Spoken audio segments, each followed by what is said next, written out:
Hello everyone. तो ये हम लोग का टेस्ट नंबर 4 देखा जाए तो हम लोग का टेस्ट नंबर 4 है फॉर आर ओ, ठीक है ना, यूपी आर ओ का, ठीक है। इसी तरीके से हम लोग यूपी पीसीएस के भी टेस्ट सीरीज को लाने वाले हैं, ठीक है। आप मुझे बताइएगा कौन सी टेस्ट सीरीज आपको चाहिए फॉर यूपी पीसीएस प्रीलिम्स, ठीक है ना। यूपी पीसीएस 2024 प्रीलिम्स के लिए कौन से कोचिंग का आपको प्रीलिम्स की टेस्ट सीरीज चाहिए वो मुझे बता दीजिएगा, ठीक है ना, कमेंट सेक्शन में। तो हम लोग अभी ध्येय आईएएस का यूपी पीसीएस आर ओ का प्रीलिम्स टेस्ट को टेस्ट नंबर 1 देखने वाले हैं, लेकिन हमारे चैनल पे ये चौथा टेस्ट होगा, test number 4। Start with the question number 1 without any delay. सारी आपको पता है कंडीशंस कि क्या कितने क्वेश्चंस होते हैं, कितना मार्किंग होता है, क्या होता है। क्वेश्चन नंबर 1 कह रहा है consider the following statement by the Pitt's India act 1784। Pitt's India act 1784 के की बात करें तो the full control of British government was established over the work of the company. तो जो देखिए एडमिनिस्ट्रेटिव रिफॉर्म्स जो होता था ना ब्रिटिश गवर्नमेंट का, तो वो इस तरीके से लाते थे। तो पिट्स इंडिया एक्ट की बात करें तो बेसिकली 1784 में इसको लाया गया और ये स्टेब्लिश किया पूरा का पूरा कंट्रोल जो ब्रिटिश गवर्नमेंट का था किस किस चीज़ में, affairs and administration of the company. तो इस एक्ट के तहत क्या हुआ, पहली बार कंपनी रूल्ड एरिया था ना उसको टेरिटरी ऑफ ब्रिटिश लॉर्डशिप कहा गया था। कंपनी रूल जो एरिया था उसको टेरिटरी ऑफ ब्रिटिश लॉर्डशिप कहा गया था। तो स्टेटमेंट 1 तो बिल्कुल करेक्ट है, ठीक है ना। By the Pitt's India act 1784 जो पूरा कंट्रोल था ब्रिटिश गवर्नमेंट का वो स्टेब्लिश कर दिया गया वर्क्स ऑफ द कंपनी पे। एब्सोल्युटली करेक्ट स्टेटमेंट है। सेकंड क्या कह रहा है वो देख लेते हैं। Under this act the governors of Madras and Bombay were brought under the governor general of Bengal. तो इस एक्ट के तहत द गवर्नर ऑफ बंगाल जो था ना उनको डेजिग्नेशन दिया गया था गवर्नर जनरल ऑफ बंगाल, ठीक है ना। रेगुलेटिंग एक्ट 1773 से दिया गया था, ना कि पिट्स इंडिया एक्ट 1784 से दिया गया था। मैं फिर से रिपीट कर रहा हूं, जो गवर्नर ऑफ बंगाल है उसको जो डेजिग्नेशन मिला था गवर्नर जनरल ऑफ बंगाल वो मिला था रेगुलेटिंग एक्ट 1773 से। तो हम लोग अगर इस रेगुलेशंस की बात करें, रेगुलेटिंग एक्ट 1773 की बात कर लें तो इसके अरेंजमेंट में जो गवर्नर ऑफ मद्रास थे और बॉम्बे के जो गवर्नर थे वो सबऑर्डिनेट करेंगे गवर्नर जनरल ऑफ बंगाल को। तो हमारा पिट्स इंडिया एक्ट के एम्बिट में नहीं आया था, तो ये स्टेटमेंट हमारा रॉन्ग हो गया। तो 2 रॉन्ग हो गया, तो 2 तो रॉन्ग हो गया। बोथ 1 एंड 2 आर करेक्ट, ये भी ऑप्शन हमारा एलिमिनेट हो गया और ये भी एलिमिनेट हो गया क्योंकि हमारा आंसर 1 हो जाएगा, क्योंकि ओनली 1 इज करेक्ट। क्लियर है। देखिए एडमिनिस्ट्रेटिव रिफॉर्म्स लाया था, हालांकि लाते थे खुद के लिए बट कहते थे कि इंडियन एडमिनिस्ट्रेटिव रिफॉर्म्स है ये। एडमिनिस्ट्रेटिव रिफॉर्म कहने का मतलब है कि हम लोग इंडिया को किस तरीके से चलाएंगे, मतलब चलाने का कहने का सेंस हुआ कि हम लोग एडमिनिस्ट्रेटिव कंट्रोल, उसके ट्रेड, उसके जो पुलिसिंग सर्विस है उस पर कैसे फंक्शन करेंगे, है ना। तो ये ध्यान रखिएगा। तो ये अंडरपिनिंग्स होता है, मतलब जो भी अंडरपिनिंग्स हैं इसके अंदर में एडमिनिस्ट्रेटिव कंट्रोल के अंदर में, उसको देखिएगा अच्छे तरीके से। एग्जाम में से एक क्वेश्चन पूछता है आराम से। अगर आप किसी को मैं सोर्स की बात कर लूँ तो आप ल्यूसेंट से भी पढ़ सकते हो, उसमें हाईली फैक्चुअल इन्फॉर्मेशन है। 1833 हो गया, इस तरीके से 1813 हो गया, वो सारा चीज़ आपको समझना पड़ेगा, ठीक है। Who among the following was the last governor general appointed by the east India company. Last governor general कौन था ईस्ट इंडिया कंपनी के बाद, फर्स्ट वाइसरॉय ऑफ इंडिया। देखिए बहुत सिंपल सा क्वेश्चन है। 1857 की वॉर हो गई, ठीक है। ब्रिटिश का ग्रिप जो था ना वो लूज हो गया, थोड़ा तो लूज हुआ। उनको इतना समझ में तो आ गया कि भाई ये लोग कोई भी हो, कभी भी हो, अगर एग्रेसिव हो गए ना तो हमारा यहाँ से निकलना, मतलब हमारा यहाँ रहना बहुत मुश्किल हो जाएगा। ये तो 100% फिक्स हो गया था। तो 1857 के वक्त कौन थे, लॉर्ड कैनिंग थे, ये आपको पता होगा।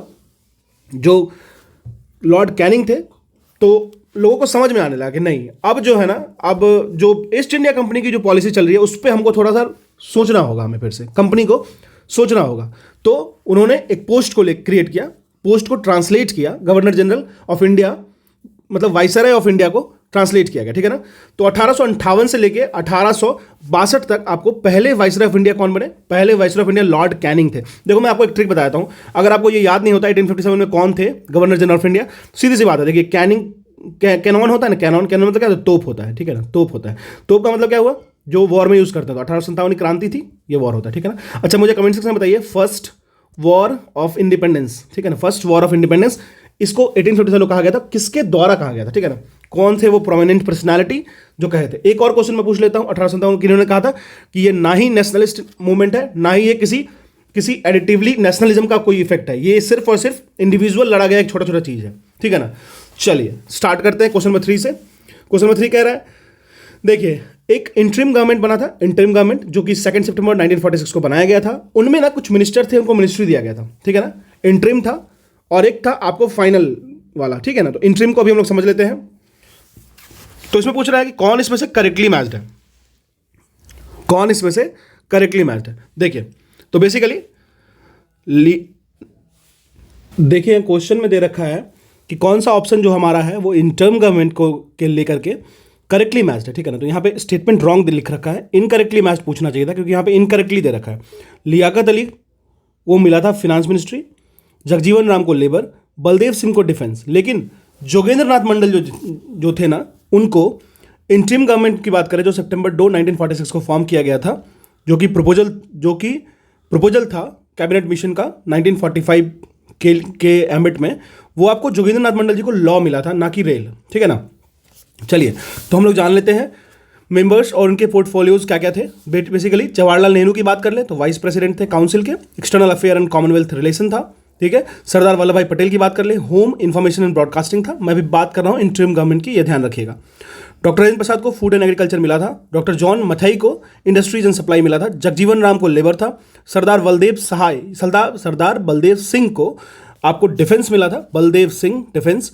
CH भाभा जी को वर्क्स माइंस एंड पावर था, लियाकत अली खान को फिनांस था, ठीक है ना। अब्दुर रब निस्तर, इनको क्या मिला था, इनको पोस्ट एंड एयर, ठीक है ना। असफ अली जी को मिला था रेलवेज एंड ट्रांसपोर्ट, सी राजा गोपालाचारी को आपको एजुकेशन एंड आर्ट था, ठीक है ना।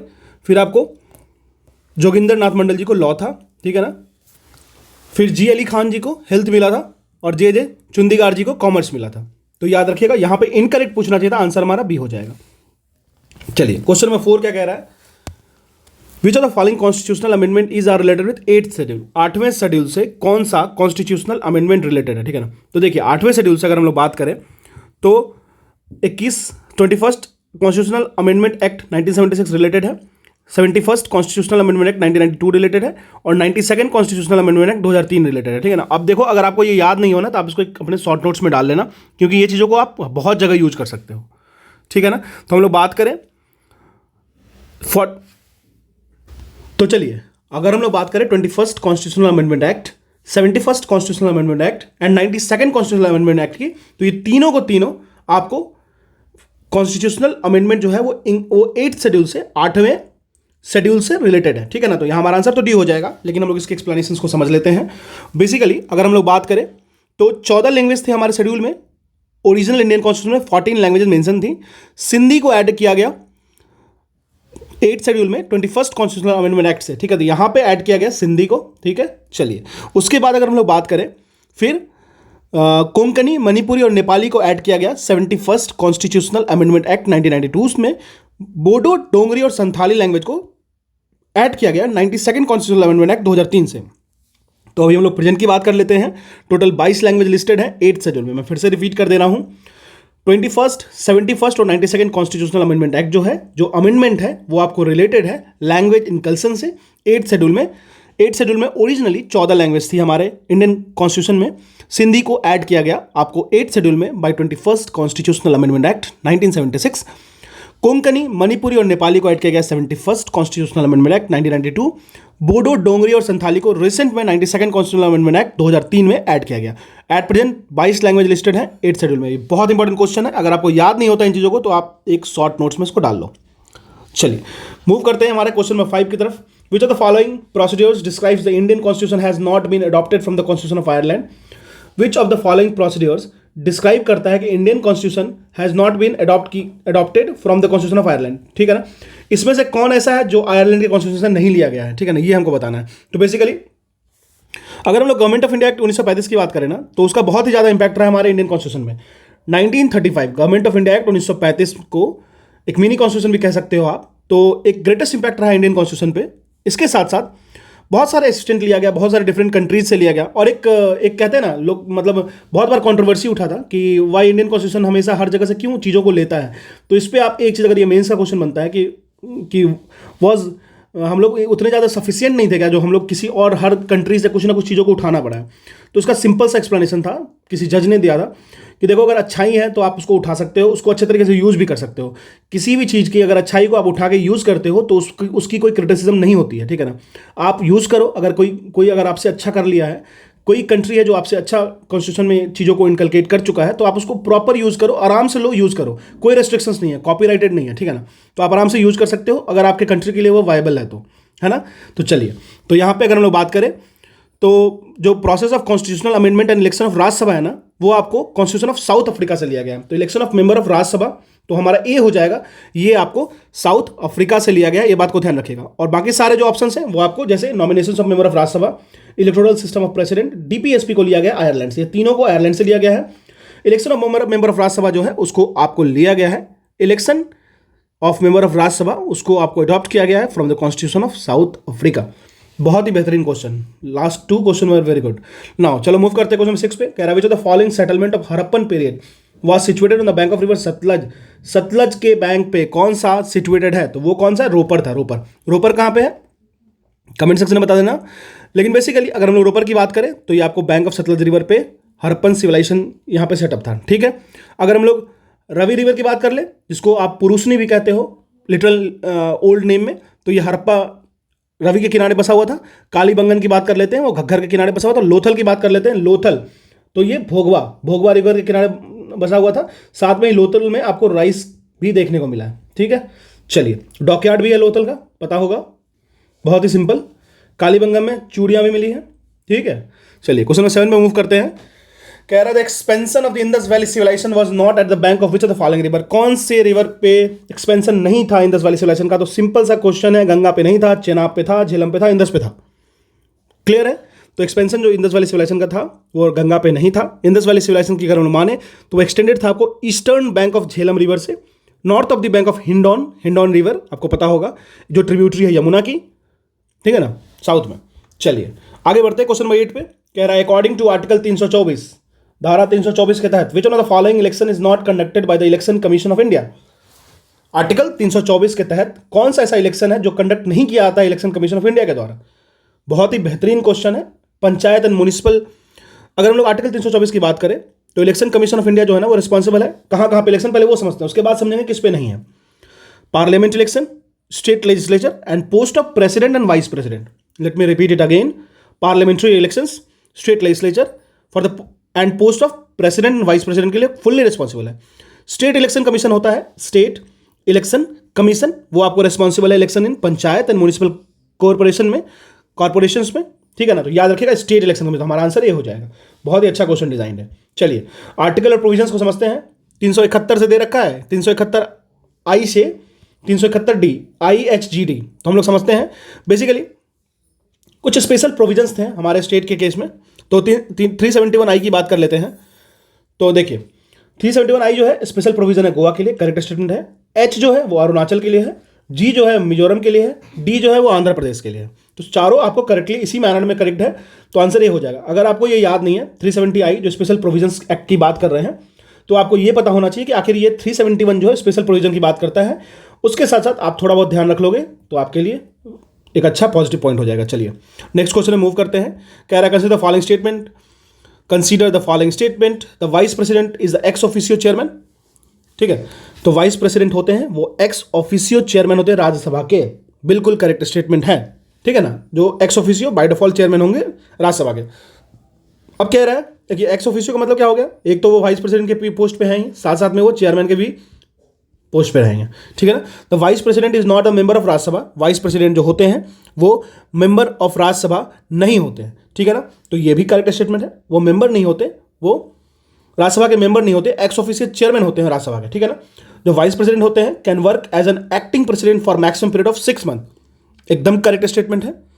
तो यहाँ पे तीनों जो स्टेटमेंट दे रखा है, तीनों का तीनों स्टेटमेंट हमारा करेक्ट दे रखा है, ठीक है। आर्टिकल 63 ऑफ कॉन्स्टिट्यूशन की बात करें तो हमारे पास एक वाइस प्रेसिडेंट होनी चाहिए।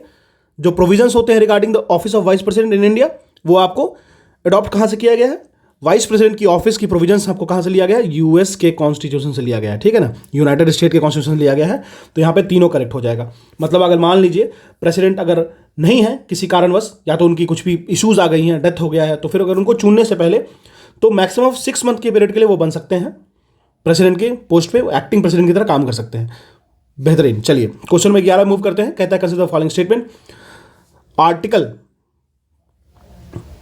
चलिए स्टार्ट करते हैं विद क्वेश्चन नंबर 11, ठीक है। कह रहा है consider the following statement, article 61 की बात कर रहा है, डिस्क्राइब करता है procedure for impeachment of the president, बिल्कुल करता है, ये 100% करेक्ट स्टेटमेंट है हमारा। इम्पीचमेंट एक तरीके का क्वाजी जुडिशियल प्रोसेस है, मतलब जुडिशियल है बट नॉट कंप्लीटली जुडिशियल, मतलब बेंचेस क्रिएट किए जाएंगे। दूसरी चीज क्या है, क्वाजी एक स्लो प्रोसेस भी होता है, ठीक है। Article 61 of the Indian constitution जो होता है वो डिस्क्राइब करता है procedure of the impeachment of the president, ठीक है ना, महाभियोग कहते हैं जिसको, ठीक है। तो हमारा स्टेटमेंट 1 तो एब्सोल्युटली करेक्ट है, तो ये तो हम डिस्कार्ड कर देते हैं, ये भी डिस्कार्ड हो गया। और अब देखते हैं बी और डी में क्या आंसर होने वाला है। अब कह रहा है अंडर आर्टिकल 61 क्लॉज 1, ठीक है ना, the president can be impeached only on the basis of proven misconduct. क्या सिर्फ और सिर्फ मिसकंडक्ट पे होगा, ठीक है ना, या फिर इनकैपेसिटी पे होगा इम्पीचमेंट? तो 61 क्लॉज 1 जो होता है, president can be impeached only on the basis of violation of the constitution, ठीक है ना। तो बेसिकली जो 61 क्लॉज 1 है वो आपको वायलेशन ऑफ द कॉन्स्टिट्यूशन की बात करता है for the impeachment of the president. तो ये हमारा रॉन्ग हो गया स्टेटमेंट, ठीक है ना। तो आंसर हमारा सिर्फ ए हो जाएगा, मतलब बी हो गया, आंसर 1 ओनली। चलिए क्वेश्चन नंबर 12 पे मूव करते हैं। कहता है what which one of the following statement regarding fundamental duties is not correct. Fundamental duty की बात कर रहा है, ठीक है ना। चलिए उसमें करेक्ट नहीं है ये पूछ रहा है, तो it is a part of original constitution, यहीं पे ये फेल हो गया, नॉट करेक्ट पूछ रहा है। तो जो फंडामेंटल ड्यूटीज है ना उसको लाया गया under article 51 of part 4A of the constitution में, ठीक है ना। ये जो था ना ये ओरिजिनल कॉन्स्टिट्यूशन का पार्ट नहीं था, ये जो था फंडामेंटल ड्यूटी वो ओरिजिनल कॉन्स्टिट्यूशन का पार्ट नहीं था, ठीक है ना। तो हमारा पहला ही स्टेटमेंट रॉन्ग हो गया। ये मेंशन है आपको part 4A of the Indian constitution में, एब्सोल्युटली करेक्ट। इंस्पायर्ड हुआ था सोवियत यूनियन से, absolutely correct. 11th fundamental duty को ऐड किया गया था 86 कॉन्स्टिट्यूशनल अमेंडमेंट एक्ट 2002 से। अब मुझे कमेंट सेक्शन में ये बताइए आप कि ये जो 11वां फंडामेंटल ड्यूटी था ऐड किया गया था 86वां कॉन्स्टिट्यूशनल अमेंडमेंट एक्ट में, वो क्या था? ठीक है, बहुत ही इंपॉर्टेंट था, ठीक है ना, ये ध्यान रखिएगा। चलिए अब वैसे अगर हम लोग फंडामेंटल ड्यूटीज की बात कर ले तो इसको 42nd कॉन्स्टिट्यूशनल अमेंडमेंट एक्ट 1976 में इंक्लूड किया गया, इनकलकेट किया गया इन द इंडियन कॉन्स्टिट्यूशन। क्लियर है? लेकिन ये बताइएगा, लक्ष्मीकांत पढ़िएगा, फंडामेंटल ड्यूटीज के सबसे लास्ट वाले पार्ट में ये दे रखा है, मेंशन्ड है, वहां पे स्टार भी मारा हुआ है, तो एक बार देख लीजिएगा इन चीजों पे फोकस आपका होना चाहिए। ठीक, चलिए आगे बढ़ते हैं। क्वेश्चन नंबर 13 कह रहा है कि which writ issued by the supreme court और high court is intended to refer case pending in subordinate court to superior courts for speedy disposal. तो ऐसा कौन सा रिट है जो कि सुप्रीम कोर्ट इश्यू करता है या हाई कोर्ट इश्यू करता है, और जो भी केसेस पेंडिंग है सबऑर्डिनेट कोर्ट्स में, लोअर कोर्ट्स में, ठीक है ना, वो लोअर कोर्ट्स और सुपीरियर कोर्ट स्पीडी डिस्पोजल की बात करता है। कौन सा कोर्ट है वो, मतलब कौन सा रिट है वो, ठीक है, तो वो आपको सर्टियोरारी है, ठीक है ना। देखिए बेसिकली जो रिट का जो पर्पस होता है ना, वो पर्पस होता है कि किसी भी जो भी कम्युनिकेशन है, transmission issued by supreme court या हाई कोर्ट, उसको आपको जो पेंडिंग केसेस हैं, ठीक है, पेंडिंग जो केसेस हैं सबऑर्डिनेट कोर्ट्स में, सबऑर्डिनेट कोर्ट से लेके सुपीरियर कोर्ट्स में, उसमें आपको स्पीडी डिस्पोजल की बात करेगा, ठीक है। तो उसमें कौन सा रिट यूज किया जाता है? अगर हम लोग आर्टिकल 32 की बात कर ले कॉन्स्टिट्यूशन की, तो सुप्रीम कोर्ट के पास पावर है कि वो 5 तरीके के रिट्स को इन्फोर्स कर सकता है फंडामेंटल राइट को ध्यान में रखते हुए, ठीक है ना। तो ये कौन कौन सा है? हैवेस कॉर्पस है, मैंडमस है, प्रोहिबिशन है, सर्टियोरारी है और क्वो वारंटो है। तो यहाँ पे सर्टियोरारी आपको लगेगा। तो अब रिट्स की बात आई है तो कुछ रिट्स को समझ लेते हैं। सबसे पहले सर्टियोरारी को क्लियर करते हैं। सर्टियोरारी का मतलब होता है टू बी सर्टिफाइड, ठीक है ना, टू बी सर्टिफाइड, ठीक है ना। बेसिकली इसमें क्या होता है, हायर कोर्ट इसको इशू करते हैं कुछ इंफीरियर कोर्ट्स को या सबऑर्डिनेट कोर्ट्स को या किसी ट्रिब्यूनल को कि आप जो केस मैटर अपने हाथ में ले रखे हो वो आपके औकात से बाहर की चीज़ है और इसे मुझे तुरंत ट्रांसफर करो, ठीक है, ठीक है। जैसे मान लो कि एक कोई भी सबऑर्डिनेट कोर्ट के जज हैं, ठीक है, वो किसी भी एक आदमी को, लोअर कोर्ट जो है वो किसी एक आदमी को लाइफ टाइम इम्प्रिजनमेंट दे दिए हैं, ठीक है ना। तो तुरंत हायर कोर्ट क्या कहेगा लोअर कोर्ट को कि we want this case to be transfer to us, आप इसमें अपने ज्यूरिडिक्शंस को क्रॉस कर रहे हो, ठीक है, तुरंत ले लेगा। तो ये हो गया हमारा सर्टियोरारी। अब हम लोग बात कर लेते हैं क्वो वारंटो की। क्वो वारंटो का मतलब क्या होता है कि बाय व्हाट अथॉरिटी, मतलब किस अथॉरिटी से आपने ये काम किया, ठीक है। बेसिकली ये जो रिट होता है वो इशू होता है, एक व्यू रखा जाता है कि जो भी एक पर्सन है ना जो कि किसी पब्लिक ऑफिस में एक्ट कर रहा है वो उस चीज़ के लिए इंटाइटल्ड है भी या नहीं है, ठीक है ना। जैसे कोई पब्लिक ऑफिस है, वो किसी भी अथॉरिटी से कुछ भी डिसीजन ले रहा है, तो उसमें हायर कोर्ट जो होंगे वो आपको उनसे पूछेंगे भाई आपने जो ये काम किया वो किस अथॉरिटी से किया।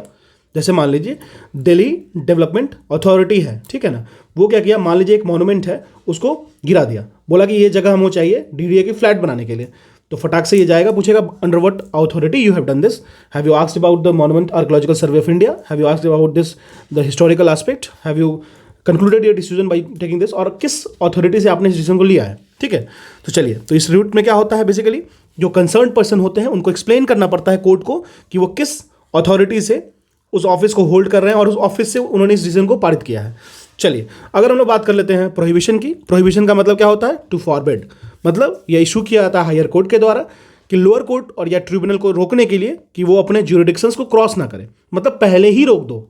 ठीक है ना, सर्टियोरारी और प्रोहिबिशन की बात समझिए, सर्टियोरारी में हो जाने के बाद की कंडीशन हो जाएगी, लेकिन प्रोहिबिशन में पहले ही रोक दो। ठीक है, पहले ही रोक दो कि आप किस अथॉरिटी से, मतलब उनको पहले ही फॉरबिड कर दो। ठीक है, चलिए, हैबियस कॉर्पस का मतलब टू हैव द बॉडी, लेके आओ उसको मेरे सामने। ठीक है ना, बेसिकली जो अनलॉफुल एंड इलीगली जिनको डिटेन किया जाता है उनके लिए बचाव में है। ठीक है ना, चलिए, और ये एक बात याद रखिएगा, जो हैबियस कॉर्पस का रिट है वो इश्यू होता है both public authority and private individuals के लिए भी। होप कि आपको सारा रिट क्लियर हो गया होगा। चलिए, अब हम लोग बात करते हैं क्वेश्चन नंबर 14 की। क्वेश्चन नंबर 14 क्या कह रहा है, according to article 312 all India services are created by Rajya Sabha. ठीक है ना, तो इसको किस मेजॉरिटी से पास होते हैं। ठीक है ना, सबसे पहले ये समझिए, जो आर्टिकल 312 होता है ना, वो 2/3 मेजॉरिटी से ऑल इंडिया सर्विस को क्रिएट किया जाता है, 2/3 मेजॉरिटी। तो जो 312 होता है, राज्यसभा के पास एक राइट होती है कि वो क्रिएट करे ऑल इंडिया सर्विसेज को। अकॉर्डिंग टू आर्टिकल 312 जो ऑल इंडिया सर्विसेज होती हैं वो क्रिएट किया जाता है राज्यसभा में विथ 2/3 मेजॉरिटी। ठीक है, ये ध्यान रखिएगा, क्वेश्चन अच्छा है और इंपॉर्टेंट क्वेश्चन है। क्वेश्चन नंबर 15 चलते हैं। 15 कह रहा है, which of the following is not included under the DPSP, directive principle of state policy के अंदर में कैबिनेट में कौन इंक्लूडेड नहीं है, ये बताना है हमको। ठीक है, right to work, education and public assistant in certain conditions, ये सही है। Provision for education for children in the age group of 6 to 14 years, ये इंक्लूडेड नहीं है। ठीक है ना, अगर डीपीएसपी की बात करें तो ये मेंशन्ड है आपको part 4 of the constitution under article 36 से लेकर 51, आर्टिकल 36 से 51 मेंशन है पार्ट 4 में। ठीक है, अब आर्टिकल 45 की बात कर ले, जो प्रोविजन है कि आप early childhood care and education of children below the age of 6 year, उसके प्रोविजन की बात करता है, 6 से 14 की बात नहीं करता है। Right to work, education and public assistance, कुछ सर्टेन कंडीशंस में ये सही है। ठीक है ना, duty of state to improve health भी, ये भी आएगा इसके अंदर में। Conservation and promotion of environment and protection of wild life species, ये भी आएगा, लेकिन provision for education for children of the age group of 6 to 14 years जो है वो नहीं आएगा। तो आर्टिकल 45 में लेस देन 6 ईयर की बात होगी early care and early education की, लेकिन 6 to 14 वाली बात आपको डीपीएसपी के एम्बिट में नहीं आएगा। ठीक है ना, चलिए, अब हम लोग मूव करते हैं क्वेश्चन नंबर 16 पे। असर्शन रीजन दे रखा है, कह रहा है कि attorney general is a full time legal adviser of the government. देखिए, आर्टिकल 76(1) बताता है कि प्रेसिडेंट जो होंगे वो अपॉइंट करेंगे एक आदमी को अटॉर्नी जनरल के पोस्ट पे, जो कि क्वालिफाइड होगा, तो जो भी क्वालिफाइड होगा एटलीस्ट जज ऑफ द सुप्रीम कोर्ट। ठीक है ना, वो होल्ड करेगा ऑफिस को प्लेजर ऑफ द प्रेसिडेंट, और रिम्यूनरेशन जो होता है वो रिसीव करेगा जो भी प्रेसिडेंट के द्वारा डिटरमाइन किया जाएगा। और लेकिन एक चीज़ याद रखिएगा, अटॉर्नी जनरल जो होते हैं वो ना तो फुल टाइम लीगल एडवाइजर है गवर्नमेंट के, नॉर ए गवर्नमेंट सर्वेंट है। तो ये हमारा स्टेटमेंट एब्सोल्युटली रॉन्ग हो गया। सेकंड कह रहा है हिज रिम्यूनरेशन, ये डिटरमाइन किया था प्रेसिडेंट के द्वारा, तो ये तो बिल्कुल करेक्ट स्टेटमेंट है भाई। तो हमारा रीजन सिर्फ करेक्ट हो जाएगा, असर्शन रॉन्ग हो जाएगा, तो आंसर हमारा डी हो गया। क्लियर है, चलिए 17 बात करते हैं। पंचायत को has been empowered to make laws on how many subjects mention in the 11th schedule. 11वीं सूची में, 11वीं अनुसूची में जो भी मेंशन है, ठीक है ना, पंचायत को पावर दिया गया है कि वो 29 सब्जेक्ट, मतलब 29 सब्जेक्ट जो मेंशन है 11th शेड्यूल में, ठीक है ना, तो ये तो पता चल गया कितना है, टोटल 29 सब्जेक्ट पे वो कर सकते हैं, मतलब लॉ बना सकते हैं 29 सब्जेक्ट पे। ठीक है, तो इस बात का ध्यान रखिएगा, ये इंपॉर्टेंट क्वेश्चन है। चलिए अब एक चीज जान लेते हैं, 73वां 73rd कॉन्स्टिट्यूशनल अमेंडमेंट एक्ट हुआ था 1992 में, पंचायती राज को, ठीक है ना, मेंशन किया गया था अंडर आर्टिकल 243 से लेकर 243O तक 11th schedule under part 9 of the Indian constitution में। चलिए 18 की बात करते हैं। A person who can be appointed as the governor of 2 or more states, it is described in, तो कोई भी एक पर्सन है उसको आप अपॉइंट कर सकते हो governor of 2 or more states. ये डिस्क्राइब है आपको आर्टिकल 153 ऑफ द कॉन्स्टिट्यूशन में, आर्टिकल 153 ऑफ द कॉन्स्टिट्यूशन में मेंशन्ड है ये। यह आपको नोट करना होगा कि जो प्रोविजन है किसी भी सेम पर्सन को अपॉइंट करने का गवर्नर दो और दो से ज़्यादा स्टेट में, ये आपको बनाया गया था 7th कॉन्स्टिट्यूशनल अमेंडमेंट एक्ट। कौन से कॉन्स्टिट्यूशनल अमेंडमेंट एक्ट के through? 7th constitutional amendment act के थ्रू। कब आया था? तो 1956 में। अच्छा, मुझे ये बताइए कमेंट सेक्शन में इसके लिए कौन सी कमेटी बनी थी? ठीक है, कमेंट सेक्शन में थोड़ा एक्टिव होइए, मुझे भी अच्छा लगेगा, मैं क्वेश्चंस कराऊंगा। मुझे जितने भी यूपी पीसीएस के होते हैं, यूपी पीसीएस या आरओ हो गया या फिर यूपी पीसीएस प्रीलिम्स हो गया, जितने भी टेस्ट सीरीज होंगे मैं करा दूंगा, जो भी टाइम मेरे पास बचता है उसको लेकर के। ठीक है, चलिए क्वेश्चन नंबर 19 पे मूव करते हैं। कह रहा है सल्तनत पीरियड के वक्त बरीद अ मुमालिक, बरीद ए मुमालिक कौन थे? तो वो आपको इंटेलिजेंस डिपार्टमेंट के चीफ थे। He was the intelligence department chief. ठीक है, अच्छा अगर आपको मान लो घटनाचक्र की कुछ बुक्स करनी है, क्वेश्चंस करनी है, तो आप मेरे चैनल पे जाओ, आपको बहुत सारी चीज़ें करने मिल जाएगी। ठीक है, तो बरीद ए मुमालिक जो थे वो आपको चीफ इंटेलिजेंस डिपार्टमेंट के हेड थे। दीवान ए इंसा की बात कर लेते हैं। तो दीवान ए इंसा वो चीफ थे कॉरेस्पॉन्डेंट डिपार्टमेंट के, दीवान ए इंसा। ठीक है ना, इंसा, दीवान ए इंसा। अगर हम लोग आमिर ए आखुर की बात कर लें तो ये आपको स्टेबल्स जो होते थे उनके अस्तबल के चीफ होते थे, आखुर, आखुर। ठीक है ना, चलिए अमीर ए आखुर क्लियर हो गया। अब हम लोग मूव करते हैं क्वेश्चन नंबर 20 पे। कह रहा है कौन से बुक, कौन से ऑथर। ये क्वेश्चन काफ़ी इंपॉर्टेंट होता है, आप अगर इसको पढ़ना चाहो तो you can use Lucent book, उनकी उसमें एक टेबल दे रखती है, उनसे आप कर सकते हो। ठीक है, तो पूछ रहा है कौन सा करेक्टली मैच नहीं है, तो देख लेते हैं। शाहनामा फिरदौसी ने लिखा था, बिल्कुल सही है। ठीक है, तो श्री कृष्ण विजय ने मालाधार बासु, ठीक है, मतलब श्री कृष्ण विजय जो है बुक वो मालाधार बासु जी ने लिखा है, बिल्कुल करेक्ट स्टेटमेंट है। फिर तहकीक ए हिंद जो है वो अलबरूनी ने लिखा है। रेहला की बात कर लेते हैं, ये उतबी ने नहीं, ये इब्न बतूता जी ने लिखा है। किसने लिखा है? Ibn Battuta, Ibn Battuta. ये तो गाना भी सुने हो आप। ठीक है, इब्न बतूता ने लिखा है। तो रेहला, इब्न बतूता। किताब उल यामनी की बात कर लेते हैं, वो उतबू जी ने लिखा है। क्या? किताब उल यामनी, यामिनी, ये लिखा गया उतबी के द्वारा। ठीक है, चलिए हम लोग किस पे चलते हैं। Which of the following major architecture was not build by Shahjahan. Shahjahan के द्वारा कौन सा जो फेमस है वो नहीं मेंशन किया गया है, जो नहीं बनाया गया है। देखिए आगरा फोर्ट उनके द्वारा नहीं बनाया गया है। ठीक है ना, आगरा फोर्ट जो है वो किसके द्वारा बनाया गया है? ये अकबर के द्वारा बनाया गया, अकबर के द्वारा बनवाया गया। ये कब बनवाया गया? 1574 में। ठीक है ना, ताजमहल शाहजहां, बिल्कुल करेक्ट है। ये कब? 1648 में, 1648 में। इसी की तरह जामा मस्जिद की बात कर लेते हैं। जामा मस्जिद जो दिल्ली में बना है वो आपको शाहजहां 1656 में। ठीक है, फिर हम लोग रेड फोर्ट की बात कर लेते हैं। रेड फोर्ट भी शाहजहां 1648 में। मतलब आप समझ लो शाहजहां कंट्रीब्यूशन कितना ज़्यादा रहा है। अगर आप इस क्वेश्चन से भी नहीं निकाल पाओगे चीज़ों को तो फिर कहाँ से निकाल पाओगे? बहुत ही वेल डिजाइन क्वेश्चन है। क्वेश्चन नंबर 22 पे चलते हैं। चलिए, कह रहा है consider following the correct chronological order of the establishment of the above institutions. कब इसको एस्टेब्लिश किया गया था? देखिए बहुत ही सिंपल क्वेश्चन है। सर्वेंट ऑफ इंडिया सोसाइटी की बात कर ले तो ये आपको 1905 में किया गया था, जब बंगाल डिवीजन की बात चल रही थी। ठीक है ना, सोशल सर्विस लीग की बात कर लेते हैं, ये आपको 1911 में किया गया था इसको एस्टेब्लिश। फिर स्वराज पार्टी तो सबको पता है 1923 में, स्वराज पार्टी 1923। ठीक है, मोतीलाल नेहरू। और अगर नौजवान सभा की बात करें तो ये आपको 1926 में। तो अब बात कर लेते हैं क्रोनोलॉजी की। तो क्रोनोलॉजी की बात कर लेते हैं। Basically servant of India society 1905, social service league की बात करें 1911, स्वराज पार्टी 1923, नौजवान सभा 1926। तो आंसर क्या हो जाएगा हमारा? तो बी हो जाएगा। ठीक है, मतलब 3 1 2 4 हो जाएगा। 3 1 देन 2 देन 4। चलिए अब हम लोग बात करते हैं तहकीकत कमेटी के बारे में। तो तहकीकात कमेटी थी वो कॉन्स्टिट्यूट किया गया था कांग्रेस के द्वारा, इन्वेस्टिगेशन ऑफ जलियांवाला बाग मस्करे। तो इसमें चेयरमैन कौन थे? इसमें चेयरमैन थे आपको मदन मोहन मालवीय जी। इतना ही ध्यान रखना है, बहुत ज़्यादा ध्यान नहीं रखना है। जलियांवाला बाग 13 अप्रैल 1919 को जो इंसिडेंट हुआ था उसके बारे में हम लोग आगे बात करेंगे। चलिए क्वेश्चन नंबर 24 क्या कह रहा है? असर्सन रीजन दे रखा है, एक मिनट, असर्सन रीजन दे रखा है और बोल रहा है आपको फाइंड करने के लिए। कह रहा है चार्ल्स मेटकाफ, जिसको हम लोग press liberator of the India भी कहते हैं। इन्होंने प्रेस पे काफ़ी लिबरल थॉट्स रखे अपने, बहुत सारे रेस्ट्रिक्शंस को इन्होंने रिलीज भी किया था। तो ये तो हमारा एब्सोल्युटली करेक्ट स्टेटमेंट है। ठीक है, अब देखिए मेटकाल जो थे ना वो इंप्लीमेंट किए थे liberation of Indian press act, absolutely correct, liberation of Indian press act इन्होंने लाया था।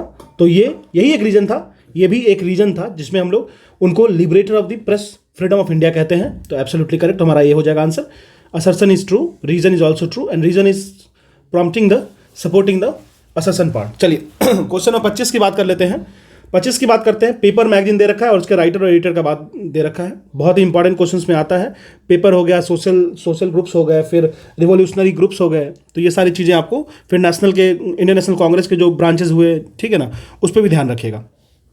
चलिए हाँ, तो कह रहा है glimpse of world history, glimpse of world history, तो ये आपको JL नेहरू जी के द्वारा लिखा गया था, बिल्कुल करेक्ट है।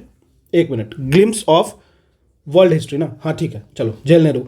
Hints for self culture, hints for self culture Lala Hardayal के द्वारा लिखा गया था, सही है। अ नेशन ऑफ मेकिंग की बात कर ले, अ नेशन ऑफ मेकिंग आपको सुरेंद्रनाथ बैनर्जी जी लिखा गया था, ठीक है ना। आप मुझे कमेंट सेक्शन में ये बताइए कि INC इंडियन नेशनल कांग्रेस के कौन से अधिवेशन में इन्होंने प्रेसिडेंसी की थी। हमदर्द की बात कर लेते हैं, यह मोहम्मद अली जी ने लिखा था, तो सही है। 1, 2, 4 and 3 will be the correct answer, so answer we will go with B. चलिए क्वेश्चन नंबर 26 कह रहा है पवनार मूवमेंट जो था वो, उसको हम लोग क्या कहते हैं, बेसिकली उसको हम लोग इंडिविजुअल सत्याग्रह कहते हैं, ठीक है ना। पवनार की बात कर ले, पवनार एक आश्रम भी था। पवनार मूवमेंट जिसको हम लोग इंडिविजुअल सत्याग्रह से भी जानते हैं, इंडिविजुअल सत्याग्रह स्टार्ट किया गया था गांधी जी के द्वारा। कब स्टार्ट किया गया था ये याद रखिए, 17 अक्टूबर 1940 पवनार से, ठीक है ना। विनोबा भावे जो थे वो पहले सत्याग्रही थे, जवाहरलाल नेहरू सेकंड थे, एंड ब्रह्मदत्त जो थे वो तीसरे थे। ये तीनों नाम याद रखिएगा, विनोबा भावे, ठीक है, भावे फर्स्ट हो गए, JL नेहरू हो गए दूसरे, और तीसरे क्या कौन हो गए, ब्रह्मदत्त, ठीक है ना। ये तीनों पूछता है। अब देख लीजिए, जैसे आप यूपी से पढ़ रहे हो तो यूपी में देख लीजिएगा, यूपी में कौन से इंडिविजुअल सत्याग्रही थे पहले दूसरे। चलिए क्वेश्चन नंबर 27 देख लेते हैं। 27 कह रहा है consider the following statement. After the third, तीसरे एंग्लो मराठा वॉर, मतलब एंग्लो और मराठा वॉर में हेरिडिटरी पोस्ट पेशवा को एबोलिश कर दिया गया, ठीक है। एब्सोल्युटली करेक्ट स्टेटमेंट है। मतलब क्या हुआ था, तीसरा जो वॉर हुआ था 1817 से 1819 AD के बीच में, जो हेरिडिटरी पोस्ट था पेशवा का उसको हटा दिया गया। पेशवा बाजीराव जो थे ना, कौन थे, पेशवा बाजीराव टू जो थे वो लास्ट पेशवा थे, ध्यान रखिएगा, लास्ट पेशवा बाजीराव टू थे, उसके बाद इसको हटा दिया गया। सेकंड कह रहा है Peshwa Bajirao two was last Peshwa, दोनों करेक्ट है, तो आंसर हमारा सी हो जाएगा, ठीक है ना। 27 का सी हो गया। चलिए 28 पे बात कर लेते हैं। ट्रैवलर और रूलर दे रखा है, कौन से ट्रैवलर किनके रूल में आया था, बहुत ही इंपॉर्टेंट क्वेश्चन है, इन्होंने काफी अच्छा फ्रेम किया है क्वेश्चन को, मतलब यहां से बहुत ही फ्रिक्वेंटली आपको एग्जाम में देखने को मिलेगा। तो देखते हैं कौन कौन सा करेक्ट है। तो निकोलो कॉन्टी जो थे ना, निकोलो कॉन्टी वो देवराय वन के टाइम में आए थे, बिल्कुल सही है। नूनिज की बात कर लेते हैं, ये आपको अच्युत राय के टाइम में आए थे, और फिर डोमिंगो पाइस जो थे वो आपको कृष्णदेव राय के वक्त आए थे। तो यहाँ पे ना तीनों स्टेटमेंट हमारा करेक्ट है, ये तीनों जो ट्रैवलर्स हैं वो इसी रेस्पेक्टिव रूलर्स के समय में आए थे, ठीक है। क्वेश्चन नंबर 29 देख लेते हैं, कौन सा पेयर है जो करेक्टली मैच्ड है, ठीक है ना, करेक्टली मैच। तो देख लेते हैं, लोएस प्लेट्यू जो है वो चाइना का है, पोटवार प्लेट्यू जो है पाकिस्तान का है, सान प्लेट्यू जो म्यांमार का है। तो ये तीनों हमारा करेक्ट स्टेटमेंट है। 30 कह रहा है who among the following resigned from the viceroy executive council in the protest against the Jallianwala Bagh massacre. बहुत ही कॉमन क्वेश्चन है और आसान क्वेश्चन है। ये कौन थे, तो ये आपको जो शंकर नैयर जी थे, ठीक है ना। तो जो इंसिडेंस हुआ था जालियांवाला बाग मैसेकर वो आपको अमृतसर में हुआ था 13 अप्रैल 1919 को। तो शंकर नैयर जी थे, उन्होंने रिजाइन किया था वाइसराय एग्जीक्यूटिव काउंसिल के पोस्ट से। उनका ये प्रोटेस्ट था जो इंसिडेंट हुआ था उसके अगेंस्ट में। महात्मा गांधी रिटर्न किए थे टाइटल ऑफ कैसर हिंद। जमनालाल बजाज जी जो थे वो रिटर्न किए थे टाइटल ऑफ राय बहादुर इस प्रोटेस्ट में, ठीक है। और नाइटहुड किन्होंने रिटर्न किया था, फटाक से मुझे कमेंट सेक्शन में बता दो आप, ठीक है। वैसे आप लोग बताते नहीं हो, सिर्फ पढ़ के निकल जाते हो, ठीक है, और शेयर भी नहीं करते हो, सब्सक्राइब तो करते ही नहीं हो। मतलब देखो, मतलब 28,000 लोग और लगभग समझ लीजिए 1800 आवर्स, मतलब लगभग 2500-2600 घंटे की वीडियो देखते हैं, लेकिन पूरा वीडियो देख रहे हैं लेकिन सब्सक्राइब नहीं कर रहे हैं। अब उनके लिए रील्स ही बनाना पड़ेगा, रील्स ही उनके लिए सही है ना। 1 मिनट की रील्स बनती है, मेरी 12 घंटे की एक वीडियो बनती है, आप एफर्ट जान लो, है ना। चलिए 31 नंबर क्वेश्चन देखते हैं। Which country of the continent of Africa is called the country of palm oil. देखिए पाम ऑयल का बहुत ज़्यादा अभी करंट न्यूज़ में बहुत ज़्यादा था, विजन आइज पढ़ोगे तो आपको पता चलेगा, जो मतलब रिसेंट करंट अफेयर आप पढ़ते होगे। पाम ऑयल के एक्सपोर्ट पे इंडिया काम कर रहा है। पाम ऑयल एक बहुत ही फ्यूचर ऑयल है। तो नाइजीरिया जो होता है ना अफ्रीकन कॉन्टिनेंट का, वो इंडिया को, एक मिनट, नाइजीरिया जो है ना वो अफ्रीकन कंट्री का, कॉन्टिनेंट का ये कंट्री है जो कि पाम ऑयल को सप्लाई करता है, ठीक है ना। प्रोमिनेंट आपको एक कंट्री है जो पाम ऑयल पे डिपेंडेंट है। गल्फ ऑफ गुयाना की बात कर ले, ये सिचुएटेड है आपको साउथ ऑफ नाइजीरिया में, ठीक है ना। बेसिकली एक कॉर्नर है अटलांटिक ओशन का। अबूजा कैपिटल है नाइजीरिया का, ठीक है। तो ये हमारा हो गया क्वेश्चन 31। क्वेश्चन नंबर 32 कह रहा है which of the following statement regarding the following 2 river of the African continent African continent की 2 रिवर दे रखा है, एक रिवर लिम्पोपो है और दूसरा है आपको कॉन्गो रिवर। दोनों के बारे में समझते हैं। एग्जाम पॉइंट ऑफ व्यू से ये जो रिवर्स हैं वो काफ़ी इंपॉर्टेंट हो जाएगा, ठीक है। शायद एक क्वेश्चन मैंने स्किप कर दिया है, हाँ 31 नहीं 31 हो गया, चलिए 32 पे चलते हैं। तो दोनों रिवर दे रखा है, लिम्पोपो रिवर और कॉन्गो रिवर। तो दोनों के बारे में जो स्टेटमेंट देखते हैं, कहता है लिम्पोपो रिवर जो होता है वो इक्वेटर जो है, ठीक है ना, लार्जेस्ट सर्कल जो पॉसिबल है वो उसको 2 बार क्रॉस करती है लिम्पोपो रिवर, ठीक है। चलिए, और दूसरा कह रहा था कॉन्गो रिवर जो है वो TOC ट्रॉपिक ऑफ कैंसर को ट्वाइस कट करती है, ठीक है ना। तो देखिए बात ये है कि अगर हम लोग लिम्पोपो रिवर की बात करें अफ्रीकन कॉन्टिनेंट की, तो वो ट्रॉपिक ऑफ कैप्रिकॉर्न को ट्वाइस कट करती है, और कॉन्गो रिवर जो होती है वो इक्वेटर को ट्वाइस, मतलब यहाँ पे क्या हो जाएगा, उल्टा हो जाएगा, ठीक है। और ये क्वेश्चन यहाँ से बहुत अच्छा एक फैक्चुअल इन्फॉर्मेशन आपके पास आ रहा है। लिम्पोपो जो रिवर है ना अफ्रीका कॉन्टिनेंट की, वो ट्रॉपिक ऑफ कैंसर TOC को 2 बार क्रॉस करती है, मतलब ट्रॉपिक ऑफ कैप्रिकॉर्न को 2 बार कट करती है। जबकि कॉन्गो रिवर की बात कर ले, कॉन्गो क्या करती है, इक्वेटर को 2 बार क्रॉस करती है। तो एक्सचेंज कर दीजिए, आंसर हो जाएगा। तो यहाँ हमारा हो जाएगा नीदर वन नॉट टू। चलिए 33 कह रहा है the Chaco plain situated in Argentina, ठीक है ना। चैको प्लेन जो है अर्जेंटीना में, वो किस चीज़ के लिए फेमस है, वो बेसिकली फेमस है आपको कॉटन प्रोडक्शन के लिए, ठीक है ना, कॉटन प्रोडक्शन के लिए।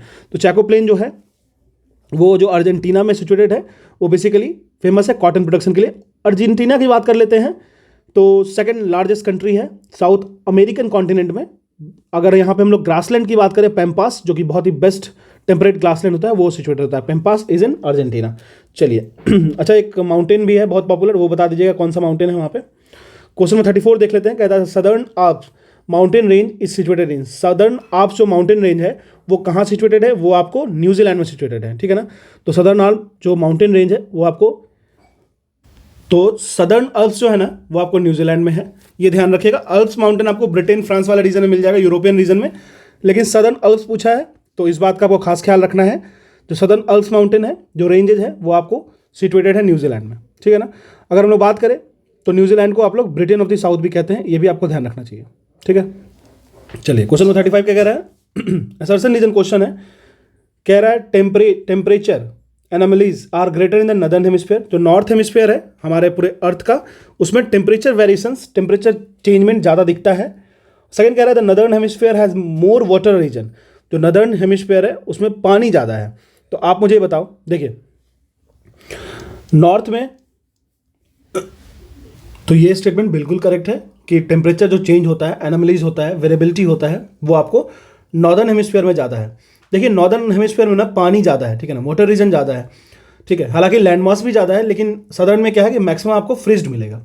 तो ये रीजन भी सही है, असर्शन भी सही है, तो हमारा आंसर ये हो जाएगा। चलिए अब बात कर लेते हैं क्वेश्चन में 36 की। कह रहा है which of the following statement regarding the troposphere, ठीक है ना, इज करेक्ट। तो जो ट्रोपोस्फेयर के बारे में कौन सा स्टेटमेंट करेक्ट है। कन्वेक्शन करंट जो होता है वो इस जोन में आपको मिलेगा, बिल्कुल करेक्ट है। कन्वेक्शन करंट जो होता है ना वो ट्रोपोस्फेयर में मिलता है। Troposphere, stratosphere, mesosphere, ionosphere, exosphere and then spaceosphere, ठीक है, स्पेस वाला। तो बेसिकली जो मतलब एटमॉस्फेयर में तो स्पेसोस्फेयर नहीं आएगा, वो अलग ही छोड़ दीजिए उसको, है ना। तो जेट स्ट्रीम जो होता है ना वो फ्लो होता है सिर्फ और सिर्फ ट्रोपोस्फेयर में, इस बात का आपको ध्यान रखना है।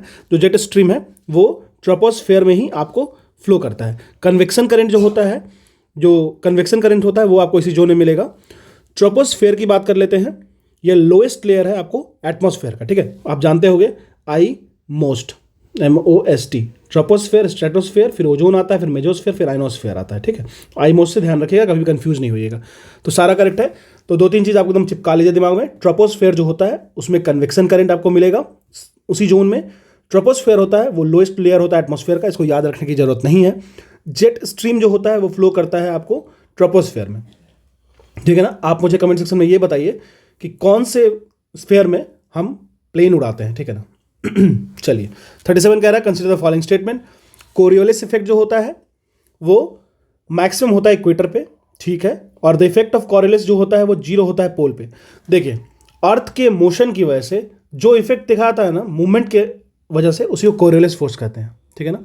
तो हमारे अर्थ के रोटेशन की वजह से जो हमें फोर्स डिफ्लेक्शन फील होता है, ठीक है, जो विंड डिफ्लेक्ट कर जाता है because of the earth rotation, ठीक है ना, अपने ओरिजिनल डायरेक्शन से। मान लीजिए विंड जैसे मान लीजिए ऊपर में क्लॉकवाइज होगा, नीचे एंटी क्लॉकवाइज होता है, ठीक है। तो मान लीजिए हमें चलो एक बार मैं ड्रॉ करके देखता हूँ। तो ये हो गया आपको 30 डिग्री नॉर्थ, 30 डिग्री साउथ, ये हो गया आपको नॉर्थ वाला। तो ये मान लीजिए लो प्रेशर जोन हो गया, ठीक है। टेम्परेचर यहाँ पे काफ़ी ज़्यादा है और यहाँ पे हाई प्रेशर जोन हो गया, टेम्परेचर थोड़ा कम है। तो आपको पता होगा लो प्रेशर से उठती है और हाई प्रेशर में जाती है, ठीक है।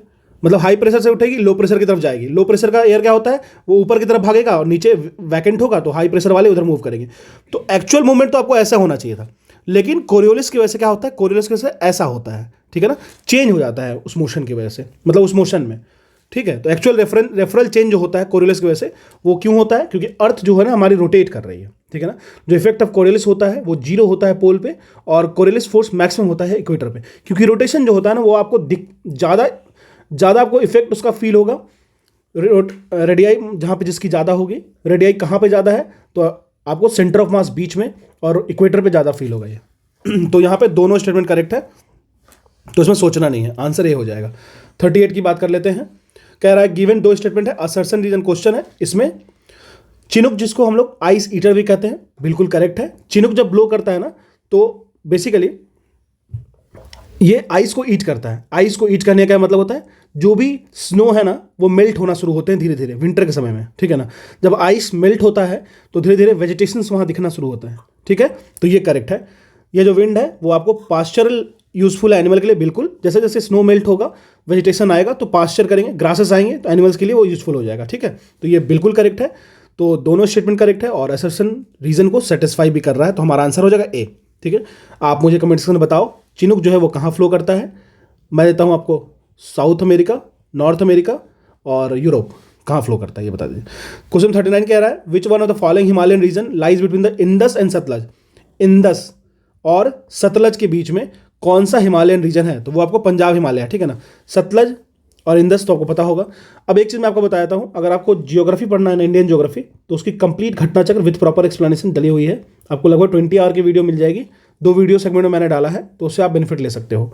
पंजाब हिमालयन रीजन जो होता है वो हिमालय का, वो लाई करता है इंडस और सतलज रिवर के बीच में। इसकी लेंथ लगभग 500 किलोमीटर है, ठीक है। चलिए क्वेश्चन नंबर 40 मूव करते हैं।